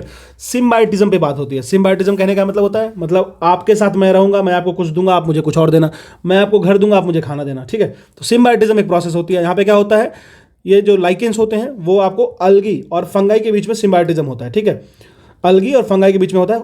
अलगी लाता है खाना, मैं तुम्हें खिलाऊंगा, फंगस बोलता है मैं तुम्हें घर दूंगा, ठीक है। तो अलगी फंगाई मिलके ये सिम्बायोटिज्म करता है। अच्छा, एक चीज़ और है, लाइकेंस जहां भी आपको दिखे ना, समझ लीजिए वहां पे एटमॉस्फेरिक पॉल्यूशन बहुत कम है। आप उत्तराखंड हिमाचल चल जाओगे, वहां देखने को मिलेगा। तो लाइकेंस एक बायो इंडिकेटर होता है। Absolutely correct statement. They are not found near the cities. कहां से मिलेगी भाई, आप सल्फर कंटेंट यूज कर रहे हो, SOx यूज कर रहे हो, NOx यूज कर रहे हो, गाड़ी यूज कर रहे हो, वेहिकुलर जो पॉल्यूटेंट्स निकल रहा है, CO2 निकल रहा है काफ़ी ज़्यादा, फिर उसके बाद नाइट्रोजन फिक्सेटिंग निकल रहा है, और फिर साथ साथ में कार्बन मोनोऑक्साइड बहुत ज़्यादा निकाल रहे हो, कहाँ से रहेगा, नहीं रहेगा। तो हमारा सेकंड स्टेटमेंट भी करेक्ट है। बोथ 1 और 2 are the correct, so answer will be C. Clear है, इतना सारा इन्फॉर्मेशन मिल गया आपको, आप आराम से एंजॉय करो। और इसके साथ एंजॉय के साथ साथ शेयर कर देना और सब्सक्राइब कर लेना। मैं देखता हूँ लोग देख के चले जाते हैं, पूरा वीडियो देखते हैं, बट उनको चाहिए रील्स देख के सब्सक्राइब कर लो। जो 2-2 घंटे पढ़ा रहा है, मुझे जरूरत नहीं है, मैं सच बताता हूँ, मैंने ऑलरेडी पूरी घटनाचक्र को लगा रखा है अच्छे से, तो मुझे जरूरत नहीं है इस टेस्ट लगाने की। लेकिन अगर आप कर रहे हो तो मैं कुछ सोच के बना रहा हूँ इसको, है ना, तो आप लोग उसको उस तरीके से देखो। चलिए क्वेश्चन नंबर 91 कह रहा है कि एक मनी बिल है पास्ड होता है लोकसभा के द्वारा, can be held up by the Rajya Sabha for maximum of. तो देखिए कितने दिन तक हेल्ड किया सकता है राज्यसभा में, तो 14 दिन तक हेल्ड किया जा सकता है, ठीक है। तो अगर हम लोग मनी बिल की बात करें तो मनी बिल जो होता है वो लोकसभा के द्वारा पास किया जाएगा, और इसको मैक्सिमम राज्यसभा हेल्ड कर सकता है, मैक्सिमम टू मैक्सिमम 14 डेज के लिए। अगर कोई भी एक्शन नहीं लिया गया राज्यसभा के द्वारा तो 14 दिन के बाद खुद पे खुद ये पास हो जाएगा। चलिए क्वेश्चन नंबर 92 देखते हैं। 92, हाँ, कह रहा है consider the following statement. The flow of energy in a biospheric ecosystem is unidirectional. Biospheric जो इकोसिस्टम है उसमें फ्लो ऑफ एनर्जी है ना, वो आपको यूनिडायरेक्शनल, मतलब एक ही डायरेक्शन में एनर्जी फ्लो होता है, ठीक है। जैसे मान लीजिए हम लोग फूड से कोई एनर्जी ले रहे हैं, किस तरीके से ले रहे हैं, मान लो आप सनलाइट से ले रहे हो, सनलाइट आया, ट्रीज और प्लांट पे आया, वहाँ फोटोसिंथेसिस हुआ, फिर ये इसको कौन खा लिया, इसको मान लीजिए ग्रास ओवर खा लिया, ठीक है। ग्रास ओवर खा लिया, ग्रास ओवर को किसने खा लिया, तो मान लो ग्रास ओवर कोई बर्ड खा ली, ठीक है ना, बर्ड को कोई खा लिया, मतलब इस तरीके से जो चेन बन रहा है। तो एनर्जी क्या हो रहा है, यूनिडायरेक्शनल फ्लो हो रहा है, ठीक है ना। मल्टी डायरेक्शनल या बाई डायरेक्शनल तो हो नहीं रहा है, ठीक है ना, तो यूनिडायरेक्शनल ही फ्लो हो रहा है। एब्सोल्युटली करेक्ट स्टेटमेंट है। सेकंड कह रहा था फ्लो ऑफ एनर्जी है ना is from the abiotic system to the biotic system, ठीक है ना। तो एबायोटिक सिस्टम से बायोटिक सिस्टम में फ्लो होता है। तो देखिए जो फ्लो ऑफ एनर्जी होता है ना वो एबायोटिक कंपोनेंट से, मतलब आपको सन से आ रहा है और बायोटिक कंपोनेंट तक मूव कर रहा है, लिविंग ऑर्गेनिज्म तक जा रहा है, ठीक है ना। तो आप इसको कह सकते हो कि ये जो डायरेक्शन है एबायोटिक टू बायोटिक है, ठीक है ना। एब्सोल्युटली करेक्ट, तो हमारा आंसर हो गया सी। क्लियर है। चलिए अब हम लोग बात करते हैं 93 की। Consider the following statement. Sheikh Nizamuddin Auliya was the main Sufi saint of the Chishti sect. जो चिश्ती संप्रदाय थे उसके जो शेख निजामुद्दीन औलिया थे वो मेन सूफी थे, ठीक है ना। आपको याद होगा हुनुज दिल्ली दूरस्थ थे, और ये बॉर्न कहाँ हुए थे, बदाऊं में हुए थे। ही इज ऑल्सो कॉल्ड मोहब्बत इलाही, महबूब इलाही, ठीक है, महबूब इलाही। तो देखिए यहाँ पे क्या है ना, तीनों स्टेटमेंट करेक्ट है, आंसर हमारा हो जाएगा डी। शेख निजामुद्दीन औलिया जो थे वो आपको औलिया में मतलब सूफी सेंट के चिश्ती संप्रदाय से बिलोंग करते थे। उनका जो जन्म हुआ था वो बदाऊं में हुआ था, और वो महबूब इलाही उनको कहा जाता था। चलिए important question, very important for the aspect of medieval Indian history. 94 number question देखते हैं। चलिए, विच one of the following tribe is not the native of Andaman and Nicobar. Andaman और निकोबार की कौन सी ट्राइब है जो बिलोंग नहीं करती है। देखिए हल्चू, सोमफेन, ओंगे, ये तीनों है, रेंगमा नहीं है, ठीक है ना। रेंगमा ट्राइब की अगर हम लोग बात कर ले तो रेंगमा ट्राइब जो है ना, देखिए बेसिकली होता है, रेंगमा जो ट्राइब है वो आपको अंडमान एंड निकोबार के नेटिव नहीं है। रेंगमा जो है वो नागा ट्राइब है, ये नागा ट्राइब है, ठीक है ना, नागा। अच्छा, सेंट्रलीज जो होते हैं वो कहाँ के हैं ये बताइएगा कमेंट सेक्शन में, ठीक है। चलिए, नागालैंड और असम में भी कुछ एरिया में आपको देखने को मिल जाएंगे रेंगमा ट्राइब, लेकिन हल्चू, सोमपेन और ओंगे जो है वो अंडमान एंड निकोबार के ट्राइब्स हैं। 95 बात कर लेते हैं। Which of the following pair is not correctly match, में से कौन है जो करेक्टली मैच नहीं है। तो देखिए, बोमजिला आपको पता है इज इन अरुणाचल प्रदेश, नाथुला आपको पता होगा सिक्किम में है, मेघालय में नहीं है, ठीक है ना, और जेपला सिक्किम, मोलिंगला उत्तराखंड, ठीक है ना। आप मुझे कमेंट सेक्शन में बताइएगा, जेलेपला तो सिक्किम में ही है, ठीक है ना, लिपू लेक कहाँ पे है, ठीक है। चलिए 96 चलते हैं। कह रहा है consider the following, Gandhi Sagar dam, Rana Pratap Sagar, Jawahar Sagar hydro electric project, ठीक है ना। कौन सा जो है सिचुएटेड रिवर चंबल पे कौन सा सिचुएटेड है, तो ये आपको तीनों के तीनों जो है वो चंबल पे ही सिचुएटेड है, ठीक है। लेकिन आप मुझे कमेंट सेक्शन में बताओ कौन सा राजस्थान में है, कौन सा मध्य प्रदेश में है, ठीक है। चंबल रिवर पे तो है, ठीक है, अच्छी बात है, क्वेश्चन आसान पूछ दिया उन्होंने, लेकिन गांधी सागर डैम, राणा प्रताप सागर डैम, जवाहर सागर जो हाइड्रो इलेक्ट्रिक प्रोजेक्ट है उसमें कौन जो मध्य प्रदेश में है और कौन सी जो प्रोजेक्ट है वो आपको राजस्थान में है, ठीक है। चलिए 97 देख लेते हैं क्वेश्चंस का लेवल अच्छा है, no doubt. Which of the following metal is used along with iron to make spotless stainless steel. Stainless steel मतलब हम कुछ ऐसी चीज़ों को मिक्स करें, निकल क्रोमियम को ऐसा मिक्स करें जिससे क्या हो, जो उसमें कोरिजन ना हो, ठीक है। तो ऐसा कौन सा चीज़ मिक्स करते हैं आयरन में जो कि उसको स्पॉटलेस स्टेनलेस स्टील बनाने में मदद करता है, तो कौन सा चीज़ है वो, तो वो है आपको क्रोमियम, ठीक है ना। क्रोमियम की वायर आती है, नाइक्रोम भी होता है, निकल क्रोमियम मैंगनीज, तो क्रोमियम मेटल को यूज़ करते हैं आयरन में कि उसको स्पॉटलेस स्टेनलेस स्टील बनाए, मतलब उसमें दाग ना हो, ठीक है ना। क्रोमियम और निकल जो होता है उसको हम लोग स्पॉटलेस स्टेनलेस स्टील बनाने में यूज़ करते हैं। चलिए 98 की बात करते हैं। देखिए लिस्ट 1 लिस्ट 2 दे रखा है, मेजर इंस्टीट्यूशंस एंड लोकेशंस, ठीक है। तो इसमें क्या हो जाएगा, central research institute for dry land की बात कर ले, ड्राई लैंड एग्रीकल्चर की, तो ये आपको हो जाएगा Hyderabad. National institute of agricultural marketing, ये हो जाएगा जयपुर। फिर central food technological research institute, ये आपको हो जाएगा मैसूरू। और national research of centre for agro forestry आपको झांसी हो जाएगा, ठीक है ना। तो ए का हो गया 2, बी का हो गया 1, A2B1, तो हमारा ये दोनों ऑप्शन हो जाएगा, ये दोनों डिस्कार्ड हो गया। और सी का हो गया आपको 4, सी का 4, तो आंसर हमारा ए हो गया, ठीक है। चलिए अब कह रहा है स्मिता जो है, अब ये मैथ्स है, नॉर्मल एप्टीट्यूड रीजनिंग है, इसको मैं नहीं कराऊंगा क्योंकि इसमें ज़्यादा टाइम लगेगा, फालतू वीडियो की लेंथ 2.5-3 घंटे हो जाएगी, उसको करके कोई फ़ायदा नहीं है ना। चलिए तो एप्टीट्यूड और रीजनिंग वाले पोर्शन को हम लोग स्किप करते हैं, उसके बाद देखते हैं। हाँ, क्वेश्चन नंबर 111 से देखते हैं ना, क्योंकि यूपी स्पेशल का है, उसको ही देखेंगे। मैथ्स वाथ करके कोई फ़ायदा नहीं है, उसमें सिर्फ टाइम वेस्ट होगा, वो आप लोग किसी भी सर्टेन स्पेसिफाइड चीज़ों से देख लीजिए। चलिए कह रहा है कि विच of the following district of UP has minimum urban pollution. देखिए सेंसस 2011 के डाटा से पता चलेगा। सारावस्ती की बात कर ले, बेसिकली आपको सारावस्ती जो है जिसकी मिनिमम अर्बन पॉपुलेशन है, सारावस्ती लगभग 38,649 आपको मिल जाएगा, लोएस्ट अर्बन पॉपुलेशन, ठीक है ना, यूपी में। जबकि अगर हम लोग बात करें मैक्सिमम अर्बन पॉपुलेशन की, तो गाजियाबाद जो हो जाएगा वो मैक्सिमम हो जाएगा अर्बन पॉपुलेशन इन उत्तर प्रदेश, ठीक है। अगर हम लोग टोटल अर्बन पॉपुलेशन की बात कर लेते हैं यूपी में, तो ये लगभग 22.3% अर्बन पॉपुलेशन है, ठीक है। 112 नंबर क्वेश्चन देख लेते हैं। कह रहा है which of the following was established most later. इसमें सबसे लेट कौन आया है, तो भाई देखिए इस तरह क्वेश्चन तो टफ होता है, मतलब हाईली स्टैटिक हो गया ये, ठीक है, लेकिन फिर भी कर सकते हो। जैसे अगर हम लोग industrial finance corporation of India की बात कर ले, तो ये आपको IFCI 1948 में बना है, लेकिन फिर भी अगर आप इकोनॉमिकल एस्पेक्ट से बात करोगे तो ये इंपॉर्टेंट क्वेश्चन भी है। Industrial credit and investment corporation of India, इसको ICICI भी कहते हैं, ये 1955 में बना है, ठीक है ना। फिर अगर industrial development bank of India IDBI की बात कर ले, तो ये आपको 1964 में बना है, ठीक है ना। National bank for agriculture and rural development NABARD कहते हैं, 1982 में बना है, ठीक है ना। ICICI, नबार्ड, ये दोनों, IDBI आपको याद होना चाहिए, ठीक है ना। तो सबसे लेट से कौन बना है आप देख लो, सबसे लेट से आपको national bank of agriculture and rural development, ठीक है ना। चलिए क्वेश्चन 113 कह रहा है एगमार्क जो होता है एक क्वालिटी सर्टिफिकेशन मार्क है जो इश्यू किए जाता है किसके द्वारा, कौन से ऑर्गेनाइजेशन को इश्यू करती है, वो करती है directorate of marketing and inspection.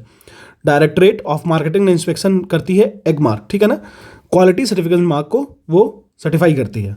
The bureau of, अगर बिस की बात कर ले, ब्यूरो ऑफ इंडियन स्टैंडर्ड की, तो वो एक नेशनल स्टैंडर्ड इंस्टीट्यूट है इंडिया का, जो कि ISI mark Indian standard institute, ये बिस के द्वारा किया था। किसके द्वारा? ब्यूरो ऑफ इंडियन स्टैंडर्ड के द्वारा, ठीक है ना। चलिए क्वेश्चन नंबर 114 का रहा है दयाल बाग जो है वो रिलेटेड है, जो कि रिलेटेड है राधा स्वामी सेक्ट से। वो कहाँ सिचुएटेड है? ये आपको सिचुएटेड है आगरा में, ठीक है ना। दयाल बाग जो है आगरा में है।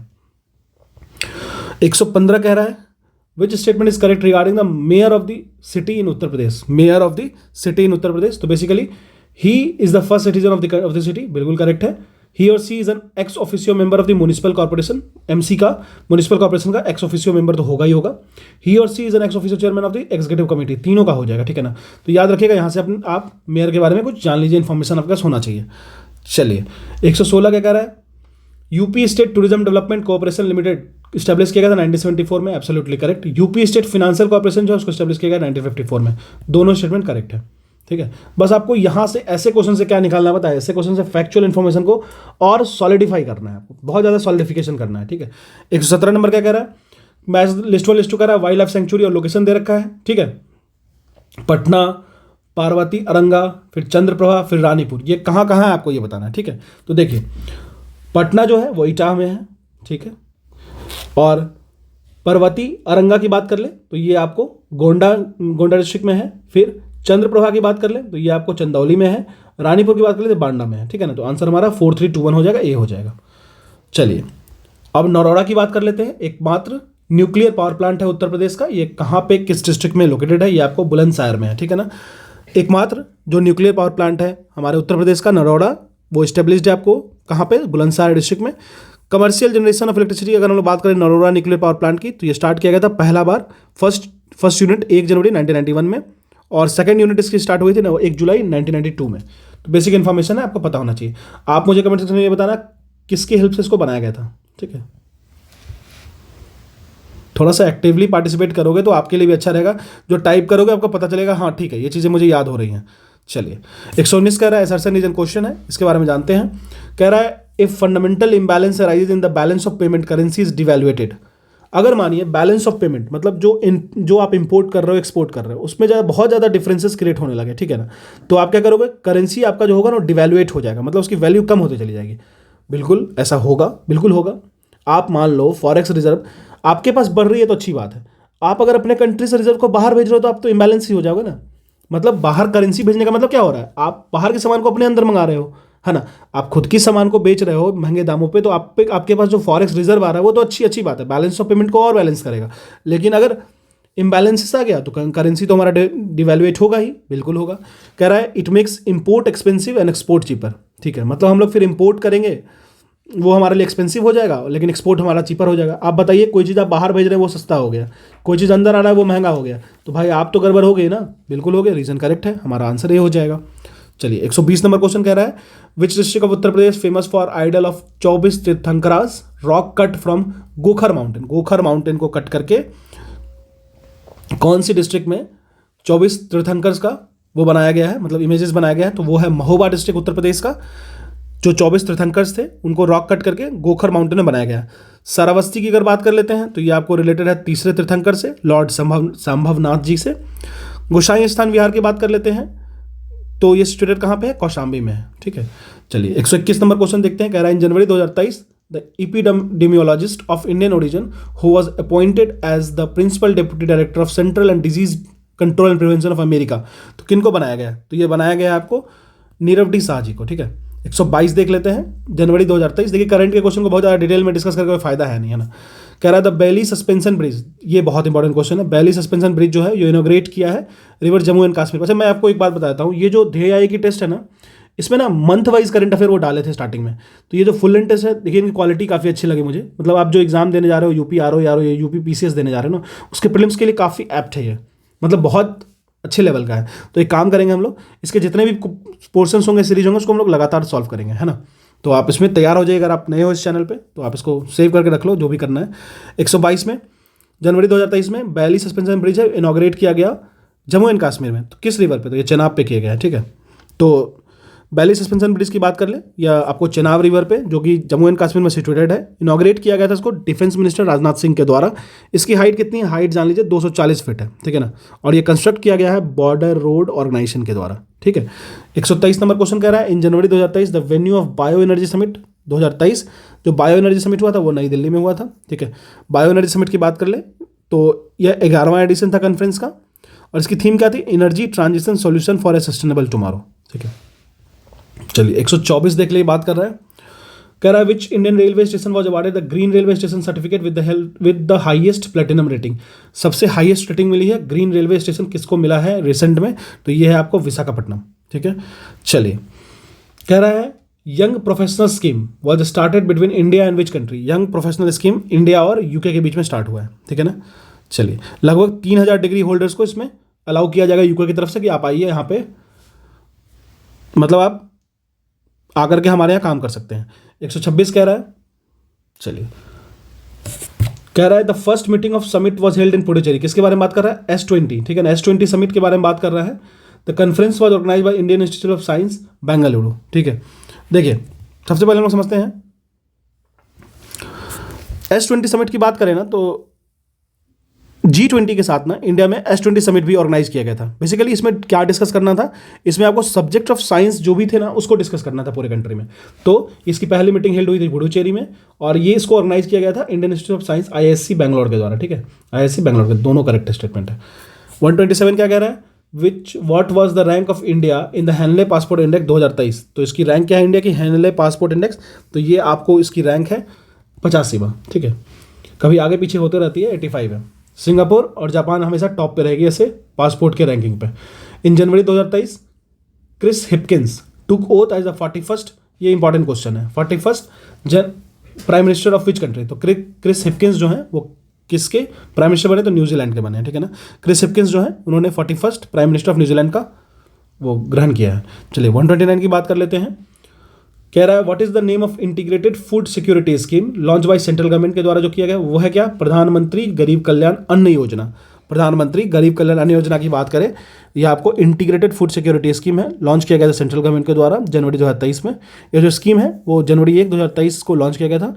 अंत्योदय अन्ना स्कीम की बात कर लेते हैं। अंत्योदय अन्ना योजना and priority house hold scheme, इसको मर्ज करके इसमें इंटीग्रेट कर दिया गया था, ठीक है। चलिए मूव करते हैं 130 नंबर क्वेश्चन पे। Which country of middle east launch it first lunar rover Rashid. Lunar rover Rashid को किस कंट्री, मिडिल ईस्ट कौन सी कंट्री ने लॉन्च किया था जनवरी 2023 में? तो ये हो जाएगा आपको यूनाइटेड अरब एमिरेट, ठीक है। 31 कह रहा है the 108th Indian science Congress inaugurate किया गया था PM नरेंद्र मोदी के द्वारा इन नागपुर में। Under the aegis of which ministry of 17th Pravasi Bharatiya Divas, ठीक है ना, convention organize in Indore city of Madhya Pradesh state. तो किसके एजिस में हुआ था? तो ये बेसिकली आपको हुआ था मिनिस्ट्री ऑफ एक्सटर्नल अफेयर के द्वारा, ठीक है। एक चीज़ और जान लीजिए, जो प्रवासी भारतीय दिवस होता है वो गांधी जी के भारत आने पे याद में इसको मनाया था। बेसिकली NRIs को सेलिब्रेट करते हैं, ठीक है। चलिए क्वेश्चन नंबर 133 क्या कह रहा है? The historical Mughal garden of Rashtrapati Bhavan was renamed as कर्तव्य पथ, या क्या है बताइए? बेसिकली ये अमृत उद्यान हो गया। कर्तव्य पथ तो उस पाथ को कहते हैं, ठीक है ना। I am extremely sorry for this. उस पाथ को कहते हैं कर्तव्य पथ जो कनेक्टिंग पॉइंट होती है और वो उस पार्लियामेंट में एंट्री के लिए, ठीक है ना। क्वेश्चन 134 कह रहा है which of the following European countries become the 20वां कंट्री जो उन्होंने यूरो जोन को अडॉप्ट किया है। मतलब यूरो जोन एक जोन है, उसमें यूरोपियन कंट्रीज इंक्लूडेड हैं, और जितने भी इकोनॉमिकल एस्पेक्ट से वो लोग बात करते हैं ना उसको अडॉप्ट करते हैं, ठीक है। जैसे सेम करेंसी हो जाएगा, इंपोर्ट पे क्या टैरिफ होगा, एक्सपोर्ट पे क्या टैरिफ करेंगे, आपस में ट्रेड करेंगे तो क्या किस रूट से करेंगे। तो कौन सी कंट्री है जो 20वीं कंट्री है? तो ये आपको है क्रोएशिया, ठीक है। क्रोएशिया ने एक्सेप्ट किया है यूरोजोन कल्चर को। 135वां क्वेश्चन कह रहा है ज्वाइंट ट्रेनिंग एक्सरसाइज साइक्लोन 1 जो ऑर्गेनाइज किया गया था आर्मीज ऑफ 2 कंट्रीज, और वो कंट्रीज के नाम क्या क्या है? इंडिया एंड इजिप्ट, ठीक है। चलिए अब बात कर रहे हैं one of the world's biggest international tourism exhibition, इसको फितूर कहते हैं। World's biggest international tourism exhibition FITUR, Feria international day Turismo, ये आपको टेक प्लेस किया गया है। कहाँ पे हुआ है ये आपको बताना है। बेसिकली ये आपको हुआ है मैड्रिड स्पेन में। अच्छा ये जो चैप्टर है इसमें पूरा जनवरी का करंट अफेयर है, ठीक है। इसी तरीके से अगली कराऊंगा फरवरी, फिर मार्च, अप्रैल में, इसी तरीके से 8-9 जितने भी हुए इनके मैं सारे करा दूंगा। तो ये साला करंट अफेयर भी आपका इससे निकल जाएगा, है ना। और वैसे आई दृष्टि घटनाचक्र की बुक आने वाली है, जैसा मैंने आपको अप्रैल तक पढ़ाया था, उसके बाद अप्रैल से लेके अपडेट कर दूंगा पूरी की पूरी, आप बस जुड़े रहना, ठीक है। चलिए 137 नंबर क्वेश्चन क्या कह रहा है? Consider the following statement regarding the national youth festival celebration. National youth festival celebration की बात करें तो यह जो फेस्टिवल है वो 12 जनवरी को ऑर्गेनाइज किया गया, ठीक है, करेक्ट है। जो वेन्यू थी इस फेस्टिवल की वो थी हुबली, कर्नाटक में, ये भी करेक्ट है। थीम क्या था इसका? थीम था विकसित युवा विकसित भारत। तीनों का स्टेटमेंट करेक्ट है हमारा। आगे बढ़ते हैं, बस इसमें एक बार देखिएगा और ज़्यादा इस पर जोर नहीं देना है, बस समझ लीजिएगा और याद होना चाहिए थोड़ा बहुत। विच सबमरीन ऑफ कालावेरी सीरीज, मतलब कालावेरी सीरीज की कौन सी सबमरीन है जिसको इंडक्ट किया गया है इंडियन आर्मी में, इंडक्शन किया गया, ठीक है ना, इंडियन आर्मी, वो कौन है? INS वागीर है, ठीक है ना। तो बेसिकली इसको तैनाती दी गया, इंडक्शन, और अगर इसको हम लोग डिकमीशन कहना, मतलब इसको हटा दिया गया, मतलब ये ओल्ड हो गई है, इसको रिटायर हो गया, लेकिन इसको कमीशन किया गया, इसको इंक्लूड किया गया है, तो वो है INS वागीर। चलिए क्वेश्चन नंबर 139 देखते हैं। कह रहा है इसमें से कौन करेक्टली मैच नहीं है? बुक और ऑथर की बुक, जो नई नई बुक्स हैं उसको समझते हैं। बेसिकली नाउ अ ब्रीद, तो राखी कपूर सही है। A girl in room number 105, Chetan Bhagat, बिल्कुल करेक्ट है। विक्ट्री सिटी, ये सलमान रश्दी जी के द्वारा लिखा गया। लेकिन प्रॉमिस्ड लैंड है ना, वो एक ऑटोबायोग्राफी है, ये लिखा गया है बराक ओबामा के द्वारा, और ये वेरी इंपॉर्टेंट है, सही है ना, ये इस बार एग्जाम में आने का पूरा चांस है, तो हमारा आंसर डी हो जाएगा, ठीक है। चलिए 140 नंबर पे चलते हैं। कह रहा है the largest hockey stadium of the country कहाँ पे इनॉग्रेट हुआ है? ये बेसिकली इनॉग्रेट हुआ आपको राउरकेला, उड़ीसा में, ठीक है ना। वैसे भी उड़ीसा, नवीन पटनायक जी हैं, जो वहाँ के CM हैं, वो काफ़ी ज़्यादा प्रमोट किए हैं हॉकी को, और हॉकी इंडिया में बहुत अच्छा काम भी कर रहा है। आप देख लो, ओलंपिक में देख लो या कहीं भी देख लो, किसी भी गेम में, ठीक है ना। तो ये था total 140 question of UPSC, UP PCS, RO, और बेसिकली आपको जितने भी चीज़ें हैं, जो टॉपिक मैंने इन्फॉर्मेशन दी है, आप उसको ईजिली करेक्ट कर सकते हो। जो चीज़ें आपको याद नहीं रहती हैं उसको आप एक सीट पे लिख लो और याद कर लो, ठीक है। तो चलिए इसी तरीके से दूसरी लाऊंगा, तीसरी लाऊंगा, और भी सारे टेस्ट सीरीज लाऊंगा। लगभग आपको मैं कम से कम 10 से 15 टेस्ट और करवा दूंगा। इसके साथ साथ आई दृष्टि घटनाचक्र की पूरी बुक करा दूंगा, ठीक है ना। घटनाचक्र सीरीज मेरी MCQ वाली ऑलरेडी, ज्योग्राफी कंप्लीट है, हिस्ट्री कंप्लीट है, साइंस कंप्लीट है, ठीक है ना। पॉलिटी पे चलूंगा, और फिर साइंस का एक पोर्शन बायो रह गया वो कर दूंगा, और हिस्ट्री में भी जो मिडाइवल वाला पोर्शन बचा है वो भी कर दूंगा, ठीक है ना। Thank you.